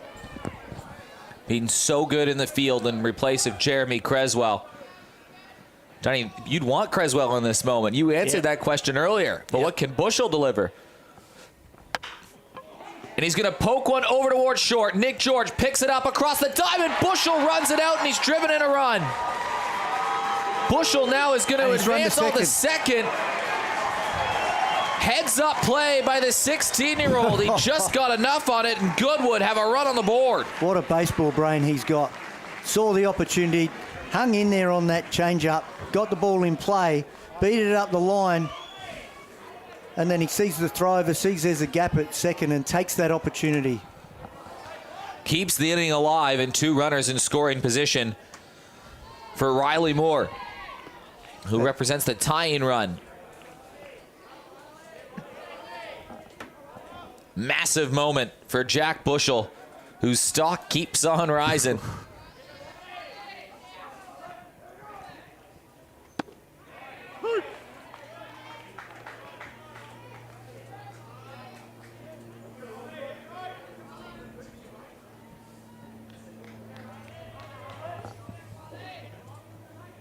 Realistically, though, it should be 4-2. Riley Moore towards center field. They make the play. Goodwood get one back.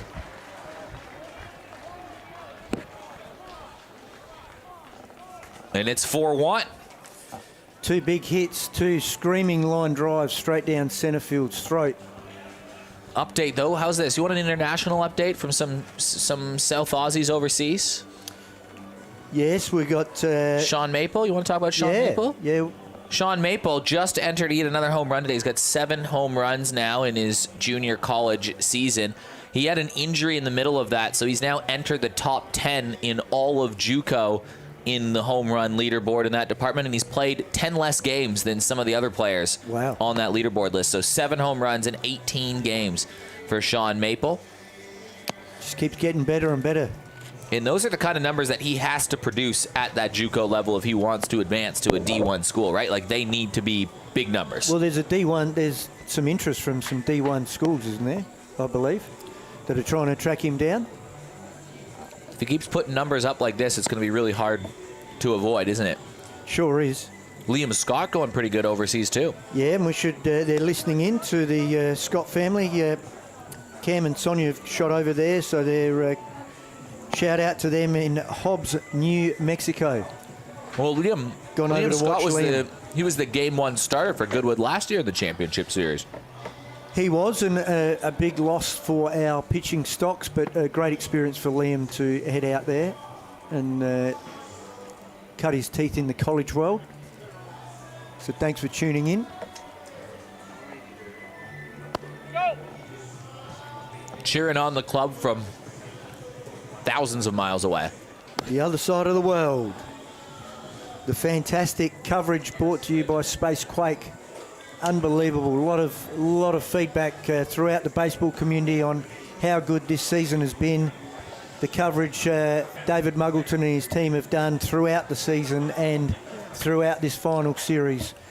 A credit to them and their company for some of the fantastic memories that'll be with these baseballers for the rest of their life.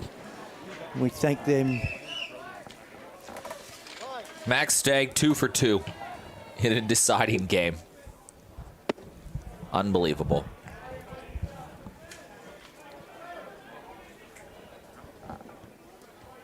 Max Stagg, a player that's talking with a few different universities, a few different options that might be in front of him pretty soon. Flies out towards left field. Should be playable for Brody Heaps. And it is. 1 down.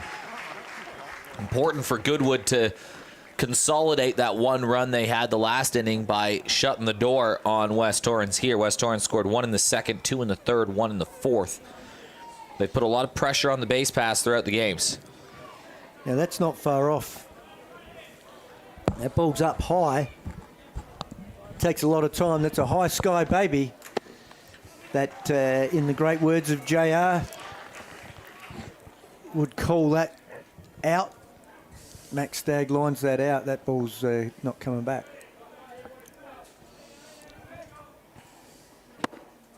Two big cuts from Mitch Neuenborn. Remember JR, Dunny? No. Greg Elkson. That's why I looked at you saying... John Ryan. No idea. Coached at Woodville, Glenelg, Goodwood. Mitch Neuenborn, big shot, deep left field, and you can forget about it. This kid is flying high. Mitch Neuenborn puts an exclamation mark on a brilliant grand final series, and West Torrens are back up by 4. Let's go! Is he good? That was smashed. That went over the hill. That's as big as a home run as you will see in this ballpark. Yeah. No doubter. Yep. Way back.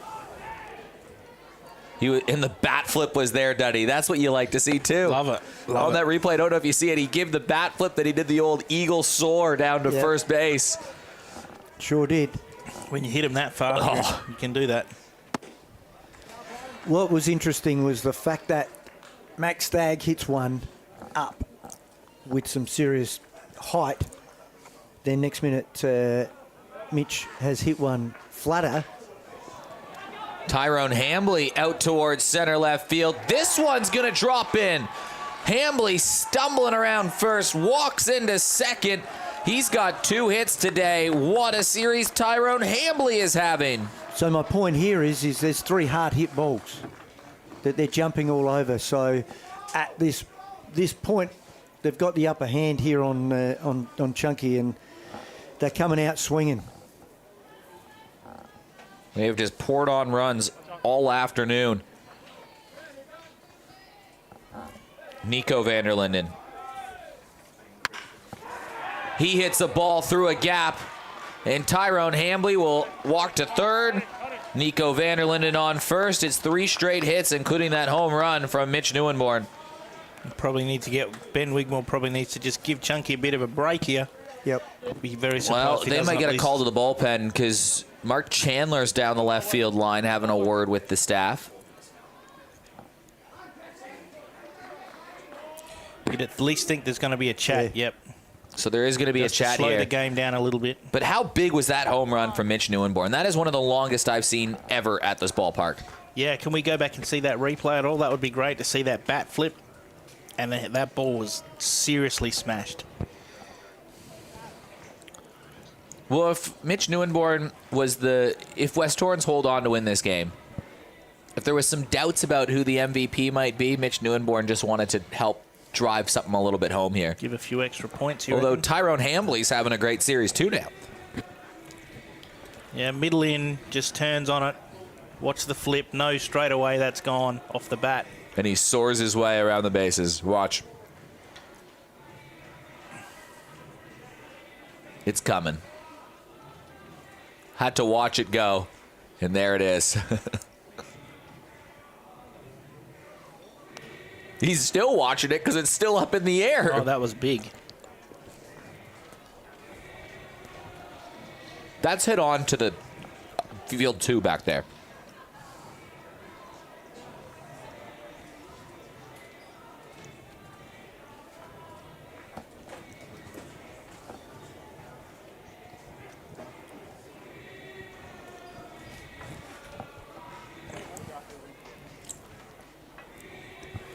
What's important here for West Torrens is they keep scoring, but more importantly, Goodwood need to put the brakes on to get to the pen of West Torrens late in the game. So the gap's got to stay close.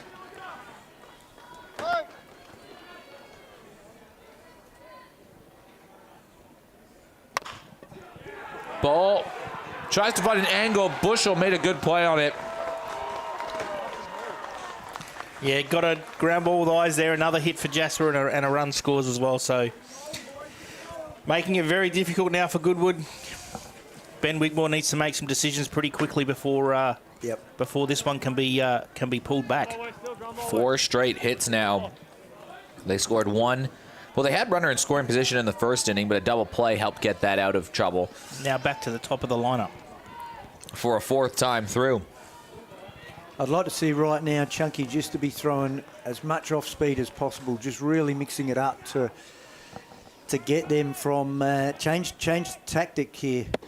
Tyrone Hambly drove in Max Stagg in the 2nd inning to put West Torrens on the board. And then in the 3rd, RBIs to Tom McGarry and Sam McGarry made this thing a 3-0 game. In the 4th, another RBI to Tom McGarry on the sacrifice fly made it 4-0. Then the home run to Mitch Neuenborn, and now a double to Hambly, hit to Vanderlinden, and a hit to Jasper Clark. 4 in a row have pushed this thing out. And all hard hits. No lucky hits, all hard hits. Jasper Clark now with a run and an RBI in this game. He was huge in game number 2 as well. He's entered the chat for some MVP consideration. Over towards Bushel. What a diving play. He gets the runner at second, but Jack Bushel, he is unbelievable. Wow, what a play there. Important play at an important time. The run would have scored if that had got past Jack. Puts it all on the line for his club. Another hard hit ball in the gap. What an effort. You like this one, Dunny?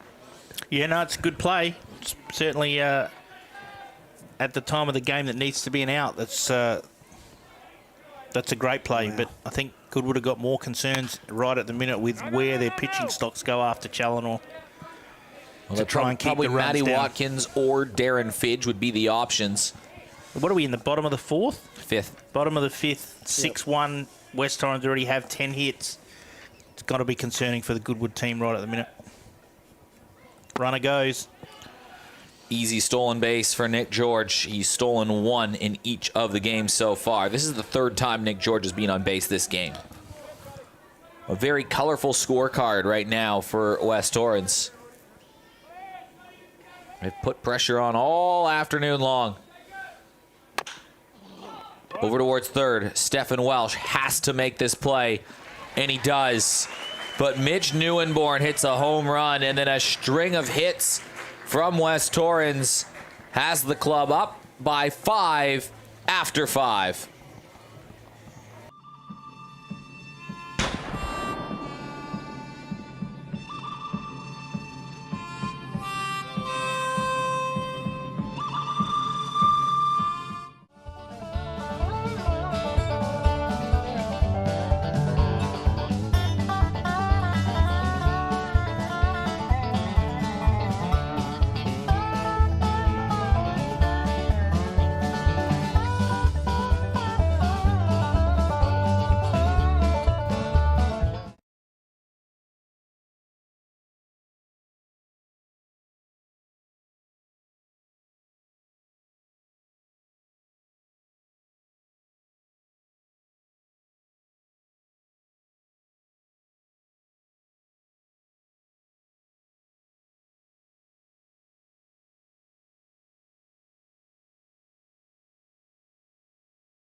Well, look at the crowd now. It's what, this is a 500-600 crowd. I mean, you've got probably 80 people on either side of the burrito bowls as well. People lined up in the little bar areas down the right field line. It's a really nice afternoon. It's going a little better for one club right now. West Torrens, they've scored in each of their last 4 innings. They're up 6-1. Goodwood did score one back in the 5th. They are now, again, at 4, 5, 6 in the lineup, right in the middle of it. They need to start producing because time is starting to run out.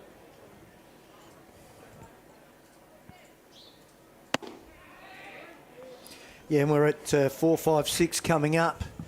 Looking to get some production out of this meet of the lineup.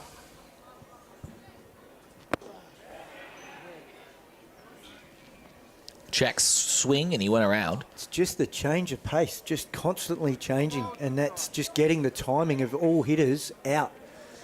If you can fool Steph, you're doing well. Hard hit ball, but playing back was Neuenborn. Blocks the ball, makes the play, and Welsh is retired. Just the one unearned run today from Nathan Vanderlinden. He's only allowed that one earned run since the 17th of February. Have a look where Neuenborn fields this. Deep. Yeah, he knows he's got a bit of time, though. Welsh is not the fastest runner in the world, so you give yourself a bit more time. You trust your arm because he's got a strong enough arm. Yep. Makes the play. That's clever baseball. Yep. Like he's deep in that hole. That's outstanding. That's knowing your surroundings, knowing who's hitting, knowing how quick he is, know where he's hitting, know what part of the gap to be in, and Neuenborn played that perfectly. Flared out towards right field. Jasper Clark loses the hat, but he makes the catch. Diving in foul territory, and he's pumped up because it's 2 out. Wow, what a catch. A great play by Jasper there in right field. No fear right there. Look at him. Eyes for the ball all the way. 2 quick outs for Vanderlinden. What's his pitch count at now, Soup Dog?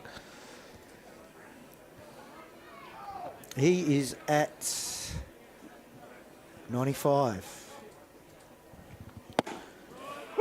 The bullpens are the question marks. Exactly.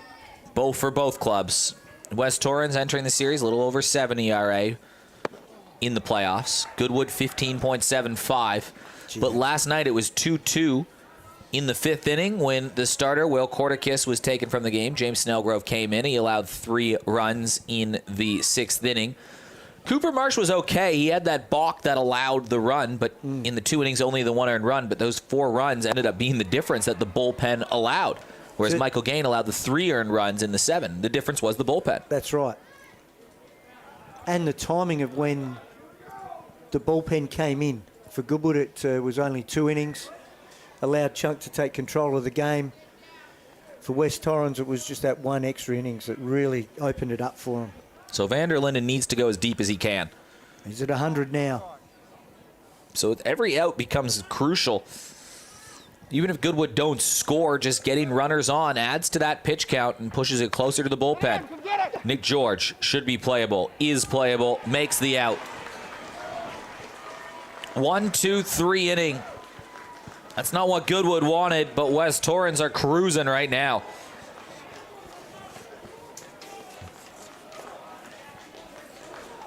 And with 3, 4, 5 coming in the lineup in McGarry, and Stagg, is there going to be a pitching change?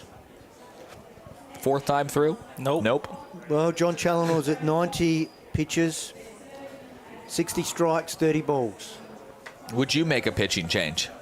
Oh, it can't be far off. You'd give Chunk probably the first couple of hitters, and that'd be about it. If he doesn't get an out early on in this innings here, he would have the hook, I reckon, pretty early on. You can't afford to let him score any more runs, or this is going to get out of hand. That's right, and I think it's going to come down to his pitch selection.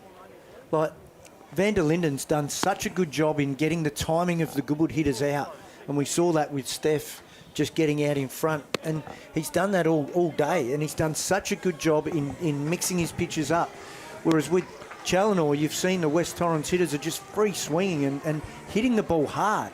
Now, they're setting on a certain pitch. Obviously, there's a game plan that they've got, and they're setting for that, and they are smoking the ball. Well, so, every single player in the lineup has a hit. Every single one. Yep. Nick George got a hit he had in the first inning, and then Jacob Scott had a hit in the fourth, a double to Tom McGarry. He's got a couple RBIs. He had that in the third, a hit to Sam McGarry that cashed in a run in the third. Max Stagg, he's got 2 hits, one to short, one to left. Home run and a walk to Mitch Neuenborn, a double and a single for Tyrone Hambley, a single for Nico van der Linden, and 2 hits for Jasper Clark. That is top to bottom production right now from West Torrens. That's right, sure is, and they're free swinging, and you can see that they're doing that so well. Tom McGarry golfs that one. Bushel. It's trouble. This is trouble. Diving in to try to make the play is Brody Heaps. And that just landed in a really awkward spot. It was too deep for Bushel. Heaps probably should have charged a bit more onto that one, but either way, it is going to be a base runner again. Talk us through that, Michael, is through the outfield eyes. Well, maybe through the infield eyes too, is that Bush drifted back on it instead of actually. I mean, it's tough play, either way. But it's a tough play for both of them. Yeah, both of them. Yep. You got to keep going and try and get it. That is a high sky baby. But I thought maybe the left fielder's playing a little deep too. That's probably one of the reasons why he couldn't get it. Yep. The way you tend to play West Beach is that you play a little bit shallower because anything that sort of goes over your head at left field tends to fly. And Sam McGarry over to Stephen Welsh. He has a look at second. He just gets the batter. So the lead runner advances to second. So what I'm saying there is the ball tends to fly. If it goes up in the air at left field and it's hit well, it tends to fly and it normally goes out. Yep. But the ball that'll kill you is that one that falls in the hole. So if you feel a little bit shallower, then that ball you can probably make the catch on. Yep. And that's just inexperience. You've got a young kid out there, and I would doubt whether the Goodwood bench is moving guys around or telling them to come in when hitters are up and certain things. So they just stay in one spot the whole game in club ball because no one tells them any different.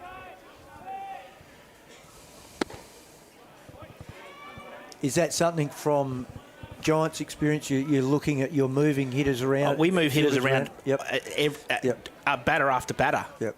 So we see what's going on. We tend to see their tendencies, and that's going to fall. Max Stagg, he's already got a couple hits today. Why not make it 3?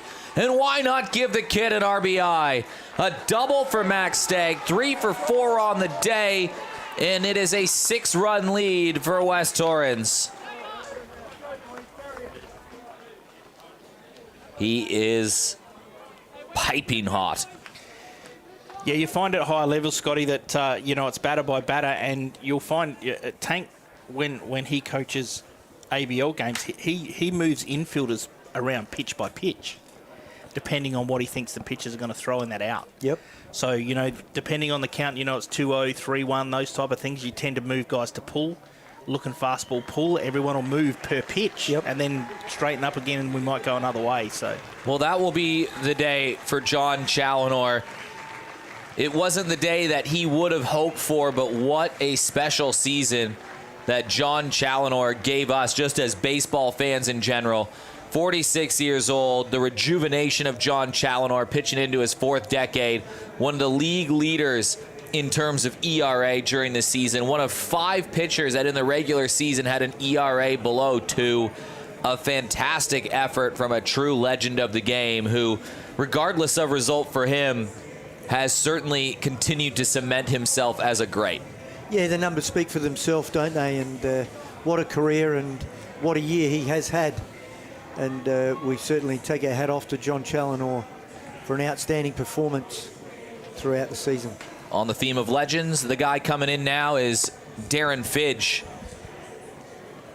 Got touched up a little bit the last time he played West Torrens, but he's pitching into his 4th decade too, and his resume speaks for itself. Time on Team Australia, time in the minor leagues with the Minnesota Twins, longtime Adelaide Giant, longtime Adelaide Bite. Everybody knows Darren Fidge around the country, and he'll be on the mound in the grand final once again. Yeah, they certainly do, and you make a good point, Eric, that the last couple of outings hasn't been his best. One thing that Fidge does have the ability to do is he takes that on the chin, and he comes back, and it's how he comes back right now is really important for the Goodwood Baseball Club. And a good lesson for other pitchers is he takes that on and he comes back ready to go again. Give me the ball. I'll do whatever needs to be done at this point in time. This is a scary time for any pitcher to come in, a free-swinging West Torrens lineup that are on fire. So for someone to come in and go, yep, I'll take this on, after he's had 2 tough outings, that just goes to show he doesn't care about what he's done yesterday. He's here to do what he can do today. Well, the task is quite simple. He's simply got to hold West Torrens and keep them at bay. 1 out here. There's a runner in scoring position. Mitch Neuenborn hit a mammoth home run in his last at-bat, and Goodwood really can't afford to allow any more runs if they want to come back. They'll be chasing into the West Torrens bullpen soon enough, so they might get an opportunity, but Darren Fidge needs to hold. Do we get to see something special from the specimen?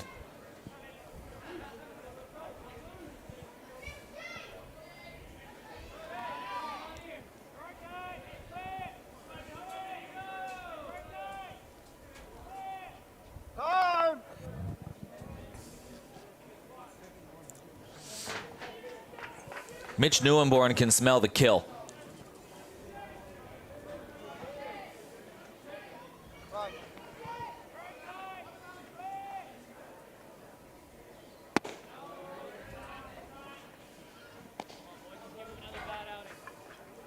Fidge working down and just missing on the outside edge. Knowing where he's got to locate his pitches, keeping him down, keeping away from the dangerous Neuenborn bat.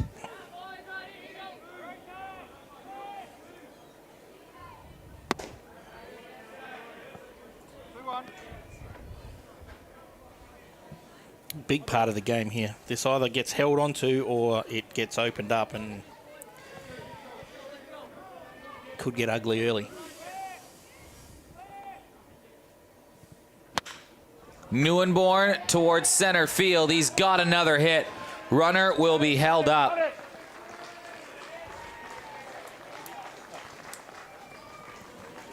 Maybe start engraving that MVP plate. My goodness. Mitch Neuenborn is on fuego. He's a wagon? He is a wagon. A one-man wagon.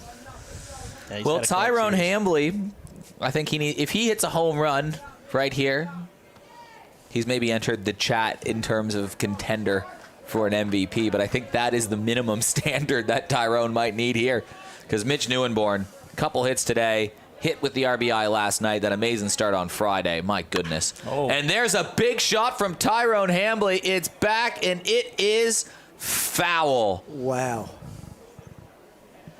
Right on cue. Did that land on the airport? It actually ended up landing on the top of the hill, which But the height was more important, how high that went up. Runner is going. It was always going to be a free base. 2 in scoring position for Tyrone. Yeah, he would have liked to have thrown that for a strike at that point when Tyrone couldn't swing at that. That was almost a free strike for you. Yeah, he got a great jump, and Torrens was always going to let that go, so it would have been nice if he'd thrown a strike. It's just a free pitch. Goodwood are playing in now to hold Stagg at third to get the out at first. Yeah, can't afford to give up any more runs here. Doing everything they can to try and stop any more runs from scoring and keeping themselves in it.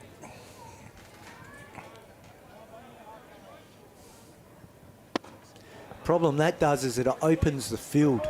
As you come on in, you lose that range. Yeah, you do, but you have to do it. I know you have to do it, but no choice. With Tyrone, who hits the ball hard, it gives him some opportunities, some more options as a hitter. But it must be done. It's a walk. Bases are loaded. Which out of that, that's something that you would prefer to do right now than let Tyrone swing away.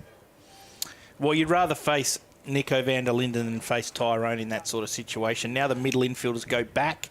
You look for that ball up the middle to turn a double play. So your middle guys go with each other and your corner guys come to the plate. Yep. And try and get the out that way. But Nico swinging a hot bat. They all are. 307. Just repeat that for every batter in this West Torrens lineup right now. Fidji nibbling on the outside edge and no one really taking a bait at all, or taking the bait, taking a bite. 112 runs and counting in their last 12 games, including this one for West Torrens. They're 10-1 with this result pending. Their 10-game win streak was snapped last night to force this Game 3.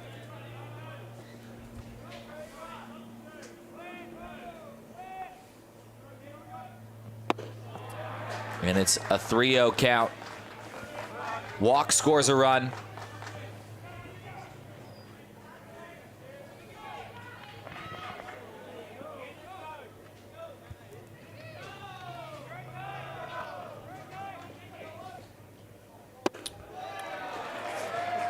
Eight 8-1.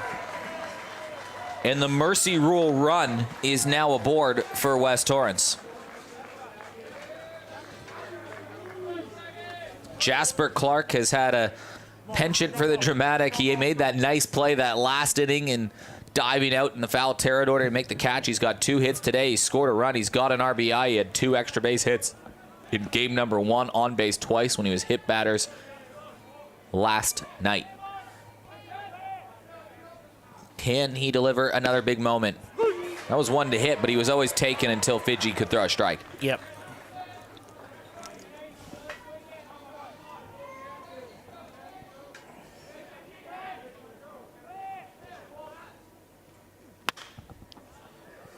Fidji ahead 0-2. Still a double play ball gets him out of trouble.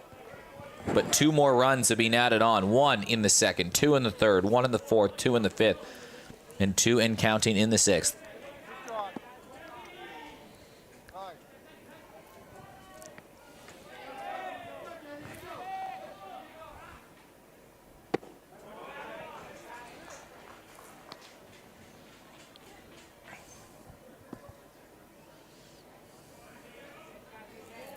Everyone waits in anticipation here. Well, a bases clearing double would be big, and it's a strikeout. Big strikeout from Darren Fidge. In this competition, if it's 10 runs after 7, the game is over. So 7 runs is still a tough one to get, but still possible for Goodwood. They've done that this final series. They've come back from this deficit. But if the bases are cleared, what that means is West Torrens are suddenly 3 outs away from a premiership. That's right. And that was a big out there by Darren Fidge. Jasper Clark's hot, and to come back and rear back and let that go for a strike, that was a big out. Nick George Been on 3 times today.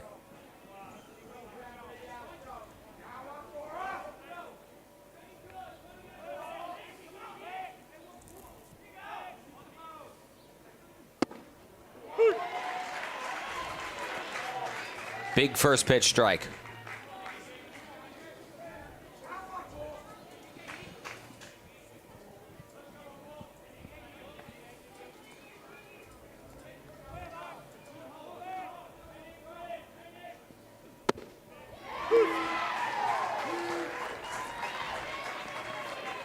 You can feel the tension in the ballpark.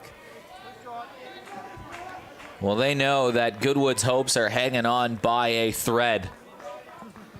What's his pitch here, Michael? Oh, something off speed away, I think.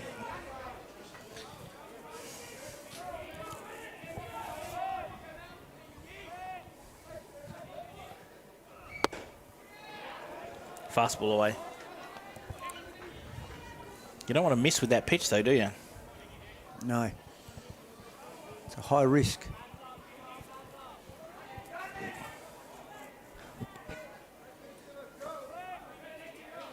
Nick George, the 8th batter this inning. Fidge was looking for the strike, not going to get it. Can't have been far away. Not far at all. It's the Goodwood crowd not happy with the call. All the 2s.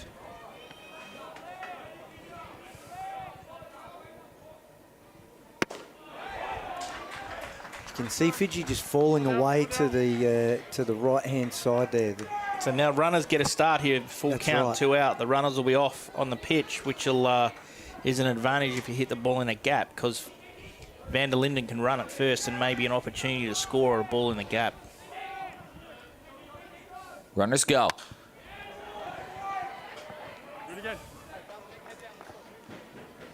Fidge just going back to the fastball time and time again here. So believing in that's his pitch. Or will he slide a slider in there? Well, he needs to make sure it's a strike, whichever pitch he throws, otherwise it's just going to score another run. That's right.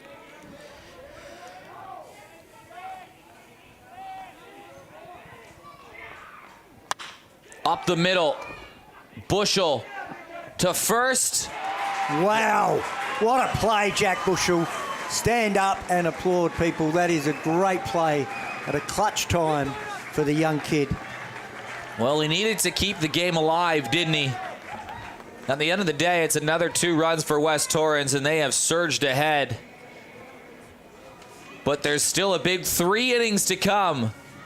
West Torrens lead by 7 as we head to the 7th in Div 3 in the Game 3 of the Division 1 Championship Series.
It's getting to the very late stages of the ball game. 7th inning. They're down by, what, 6 runs?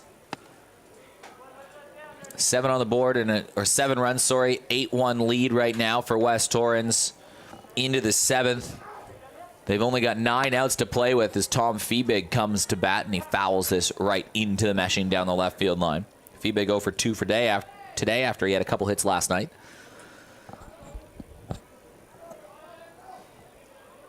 Leadoff base runner, you feel like, is just so important But Nathan Vanderlinden has been cruising. He's allowed no earned runs, scattered just a few hits. At one point, he struck out the side, including the middle of the lineup, but nothing earned so far. Feebig to right field. Jasper Clark moving back, moving forward, and makes the play, 1 down. Yeah, Vanderlinden's been outstanding in the Game 3 start so far. Brings up Brody Heaps to the plate, who's getting his first start in a couple months. That's in place of Owen Hughes, who's been having a really nice season, but Owen Hughes was last night, we're told, taking meds for a bad knee to help get him through, but he had a reaction yesterday and went to the hospital, came back, played, but the condition was worse this morning. You saw him hobble on a run down to first base, Owen Hughes, last night, that we were kind of questioning the health of his knee. So he went back to the hospital, so we hope Owen Hughes is okay. Either way, it's an opportunity for Brody Heaps. Yeah. Heart goes out to Owen, a great guy to have around the club. And push through, obviously, last night to help get the win, but didn't come up too well this morning.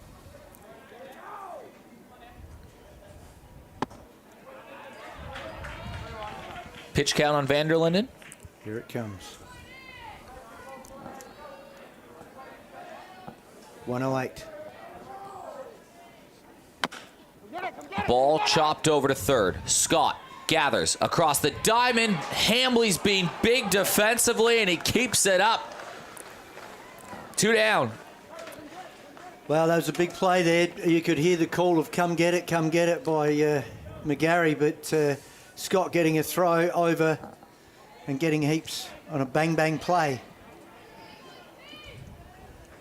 Read it well.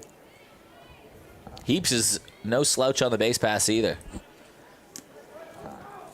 Peter Pake has a hit today, 3 last night. Great rookie season from Peter Pake. Probably would have been one of the lead contenders for Rookies of the Year if Brandon Manzella wasn't hitting around that 400 mark over at Golden Grove Central Districts all season. But what a fantastic year Peter Pake has had in his first full year of Division I baseball.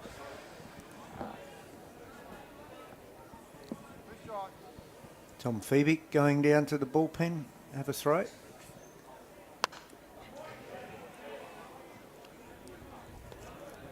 Vanderlinden at this rate will start the 8th inning, which would have been more than they would have asked for. West Torrens at the beginning of the game. No earned runs. And another strikeout. Nathan Vanderlinden. He's been brilliant today on the mound. West Torrens have scored 8, but they've only needed 2. What a start from VDL. Yeah, he's been very impressive the way that he's gone about his stuff today, and he really has, as you said, Eric, you would not have said at the start of the game that he's going to be coming out in the 8th and potentially being able to finish the 8th off for them. So a great effort by him to keep West Torrens well and truly on top in this game. Darren Fidge will come back out for Goodwood. And we've been saying it for the last few innings that holding has been so important for Goodwood, and they haven't been able to hold. They've just been leaking a run or two every single inning. But now more than ever, they have to hold. They certainly do, and West Torrens, to their credit, have just been relentless. Just keep the pressure up on the scoreboard. Makes a big difference every time when you just keep the runs ticking over. It really does put the pressure back on to Goodwood, and you can just see the way that West Torrens are a free-spirited club, the way they play the game, and they're up and about. And it's very hard to stop momentum in a game of baseball like this, isn't it, Michael? Yeah, when you're up, and West Torrens' tail's certainly up at the moment, and they'll want to bury Fidge here in the bottom of the 7th, is it? Yeah. They'll want to keep putting more pressure on Fidge here, and you got your 2, 3, 4, 5 guys up, so there'll be some free swinging here, that's for sure. They won't. It really won't bother them if they strike out, but they'll be swinging as hard as they can here to try and put more pressure on Fidge. Well, we're at number 2 in the lineup with Jacob Scott, and the important thing right now is the old saying of be the hunter, not the prey, and the Eagles are really hunting.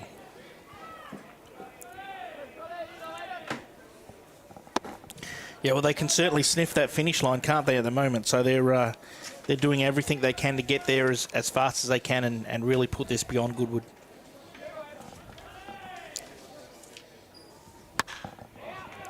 Scott to center field, and it's another base hit. And another leadoff that gets on, which just continues to set the trend. If they score 3 this inning, it's over.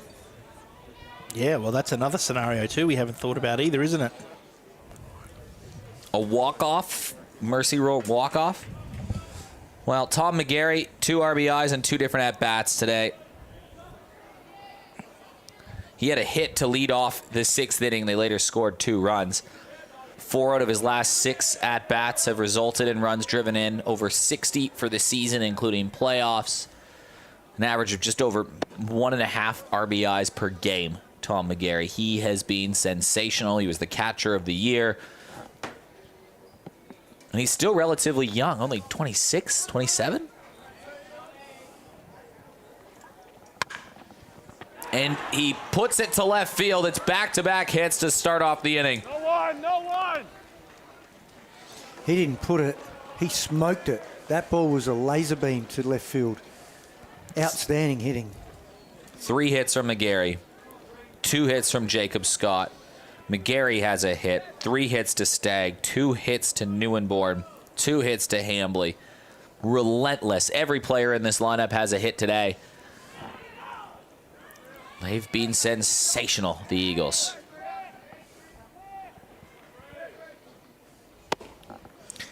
And don't think that Sam McGarry's thinking if I hit one out here, we're walking off. Oh, 100% he is. This is. And that if he's when not, your then tail's up. then Max Stagg's thinking that. And if Max Stagg isn't, then Mitch Neuenborn is. They could potentially have 3 cracks at it, assuming there's no double plays.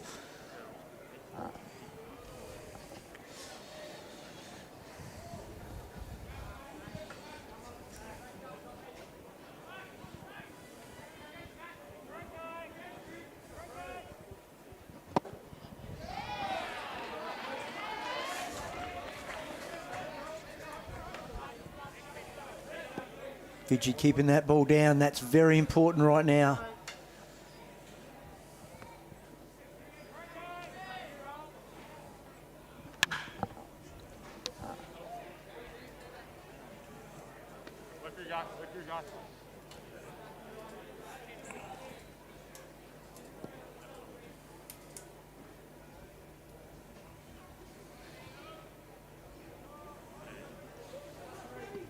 One ball, 2 strikes. Fine.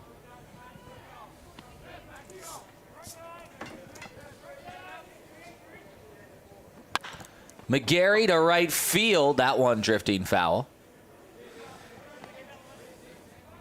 So they're working him in. Yep. Working him in tight. McGarry did well to get to that ball and give that a good shot. Fine. Battling hard.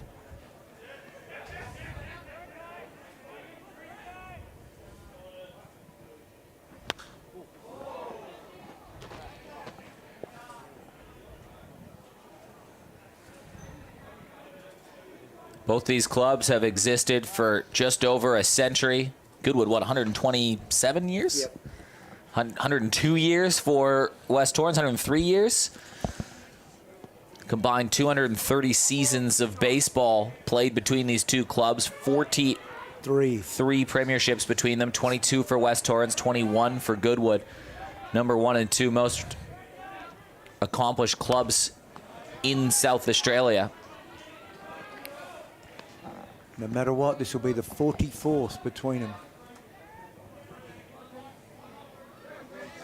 Be interesting how many they actually played against each other. In those. Yeah, good stat. Yeah, I'm not sure how many they played against each other. Oh, Bases are loaded.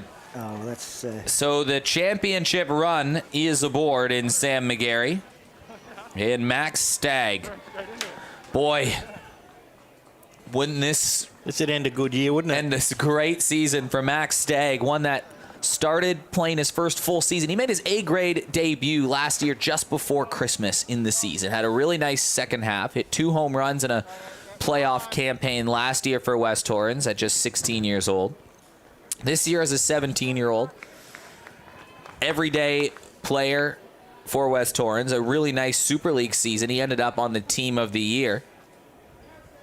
Made the Adelaide Giants roster, hit .350, hit some home runs, led the team in on base percentage. Played some great defense.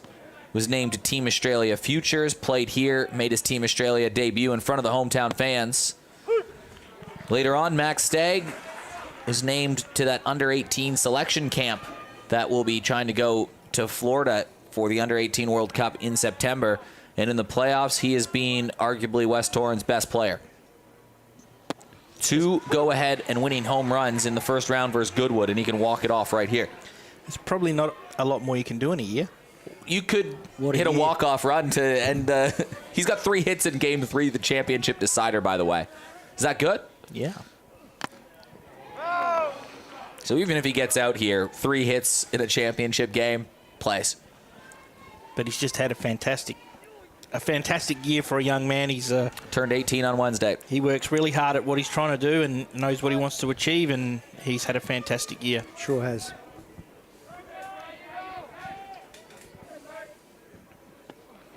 Ball slips away. It'll score a run, and it will put the premiership run in scoring position.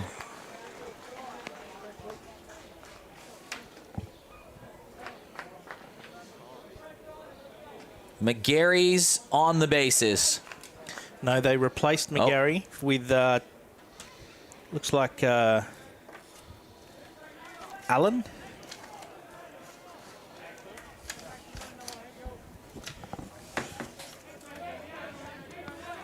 Shane Allen. I think Sam's a little beaten up, so they decided to replace him with a pinch runner, and I think Sam's already headed for an ice bath. Or something with ice in it. Yes, he'll have a beer in his ice bath. Well handled there by Riley Moore. Ball in the dirt, keeping that in front of him. Stagg looking for that premiership moment.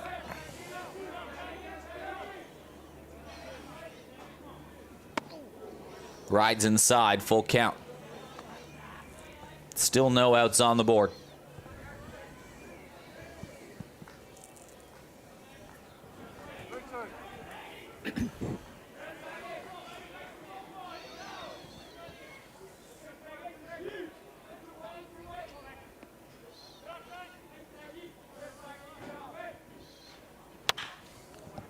Well, he's battling for it, isn't he? Sure is. And that's some hard wood that he's put onto it too.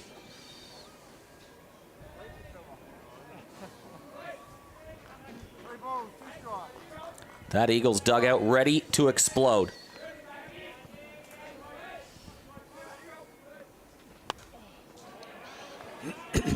Stagg keeps biding his time. Good hitting right there. Just hanging in there, looking for his opportunity as Fidge keeps battling away.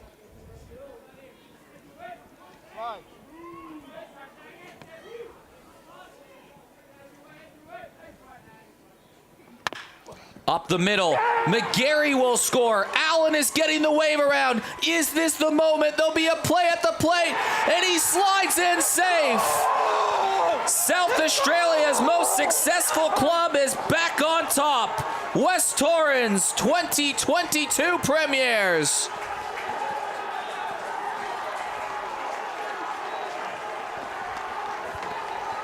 Yes, that's a fantastic result there for West Torrens to... we talked about it being a walk-off with a hit anywhere, and they've done exactly that there, and they've had a fantastic year and finished off in style there at the end. Max Stagg with 4 hits, including the walk-off. They scored 11, but they only needed 2. What a start from Nathan Vanderlinden, and what a performance in general from West Torrens in this game. They were the team to beat at the start of the year. They were the team to beat at the end of the year. And West Torrens, they had that midseason slump, but boy, they looked good wire to wire. Yeah, and you go 11-1 in your last 12, so it's important. They backed themselves to be you know, to not get beaten 2 games in a row like that. So, and when you win 10 straight, you expect that they have the confidence to think that they're not going to lose 2 in a row, and they came out today and proved that to be the case. That's certainly right, Michael. And the way they swung the bats was something impressive, that you could see every hitter in the lineup getting a hit and just hitting the ball hard, and very impressive from that West Torrens lineup, and well deserved for the game was on the line. It was there for someone to win. They took it and made the most of it. Well, fellas, I'm going to head down on the field. I think the cameras will try to capture what I'm going to say as we present the MVP, and then they'll cut it off. But thank you so much to the whole South Australian baseball community this year for allowing me and allowing everybody just to tell the story of the season. I love doing it. I love coming out to the grounds. I love telling the story. I've had a great time, and I hope people have enjoyed the coverage this season. West Torrens deserving winners, but thank you so much from the bottom of my heart to everybody in the community for allowing me to do what I love to do. So thank you very much. Well done to you, Eric. It's you've done a great job all year, as Spacequake has. I'm going to head down on the field. We'll let you boys wrap it up in just a second, but the coverage will stay on until we award the MVP, and then we'll say goodnight. Okay.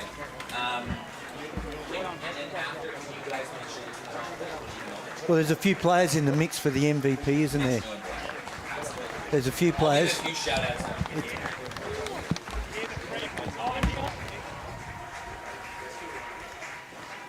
So a good finish to a good year there. So everyone's had a fantastic year, and West Torrens have come out on top at the end, and they had a really good year and probably deserved champions in the end.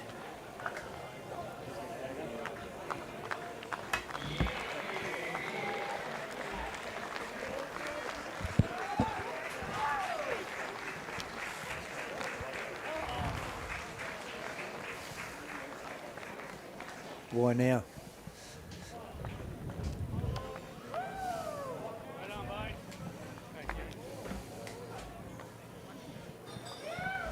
So just while we're waiting for Eric to go down there, we'd like to thank everybody that's been involved this year, from Spacequake Sports all the way through to the running of In the Bullpen that we ran on a Wednesday night, to all of our sponsors during the year.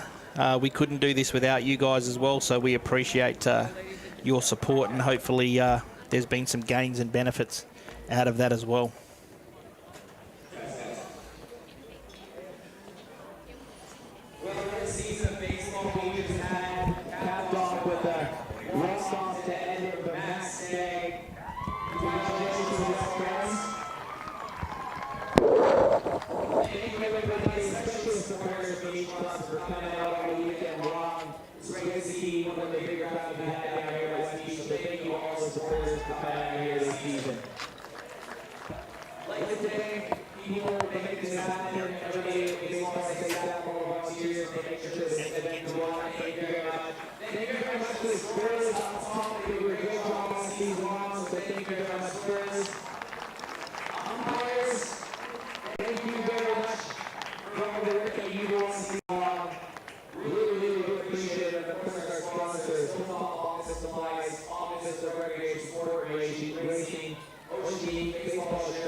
Epic season, epic series. Before we get to West Torrens, we'd just like to call the head coach of Goodwood, Ben Wigmore, just for a couple quick words.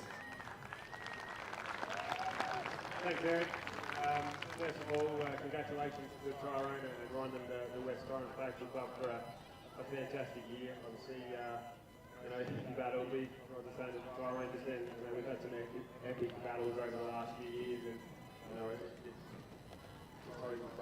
it's all right to play who wins those games. And today, you guys worked a better team and deserving of the results. So congratulations.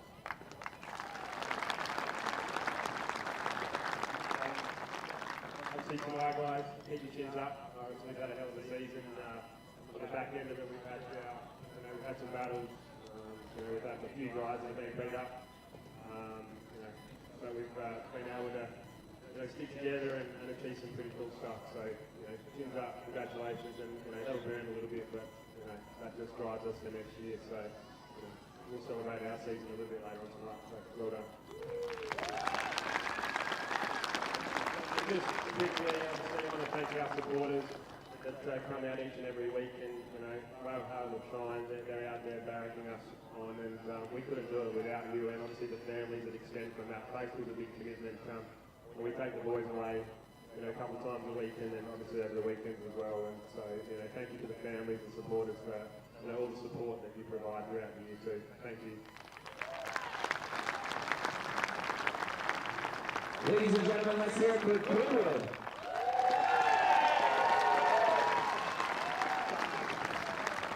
Before we get to the MVP and the medals, let's call the head coach of West Torrens, Tyrone Hambley, for a few quick words.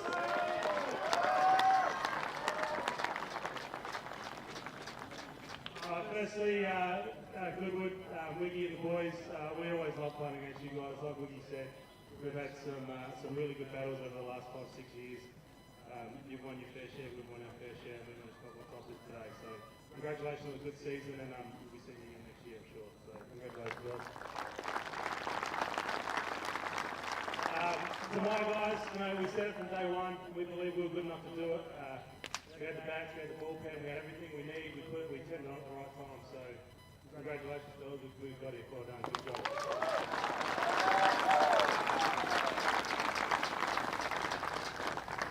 To all our supporters that have been there all year, we've had some ups and downs this year. It's good to see everybody out here today. Awesome day. Thanks for coming out. All right, this one's for you guys. Just back on Goodwood for a sec. Pakey and Bush, man, you guys have got big futures. You guys had a hell of a week. All right, so good luck.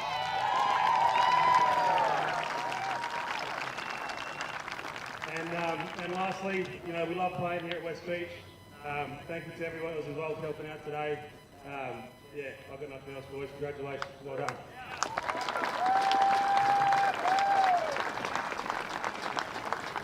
All right, it's time for the MVP of the Grand Final Series.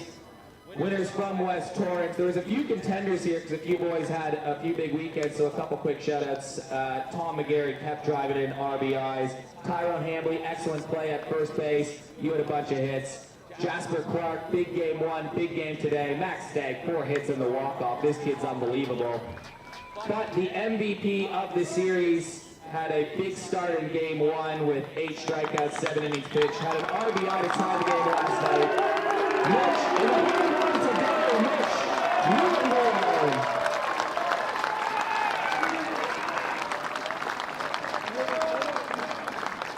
Final numbers for Mitch Newborn after that start where he had 7 innings pitched with the 8 strikeouts and that great effort. He was 4 for 9 with a home run and a couple RBIs, so a big weekend for Mitch Newborn. We'd now like to call Tyrone Hambley back up to the microphone before we present the trophy and the flag. He's going to give out the medal. So Tyrone, this moment's for you.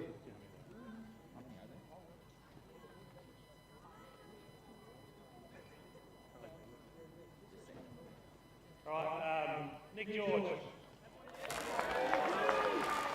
And that wraps us up for the season as the players are getting awarded their premiership medal. Just repeating, Mitch Newborn, the league MVP for the grand final today after a great series. Close by Tom McGarry. Gee, there's a cast of thousands behind him. Max Stagg, Tyrone Hambley and even Jasper Clark all had great series. And congratulations to West Torrens. Thank you all for tuning in. This has been an epic final. On behalf of Michael Dunn, Eric Bowner, Scott Pratt signing off. Thanks to Spacequake for an outstanding coverage.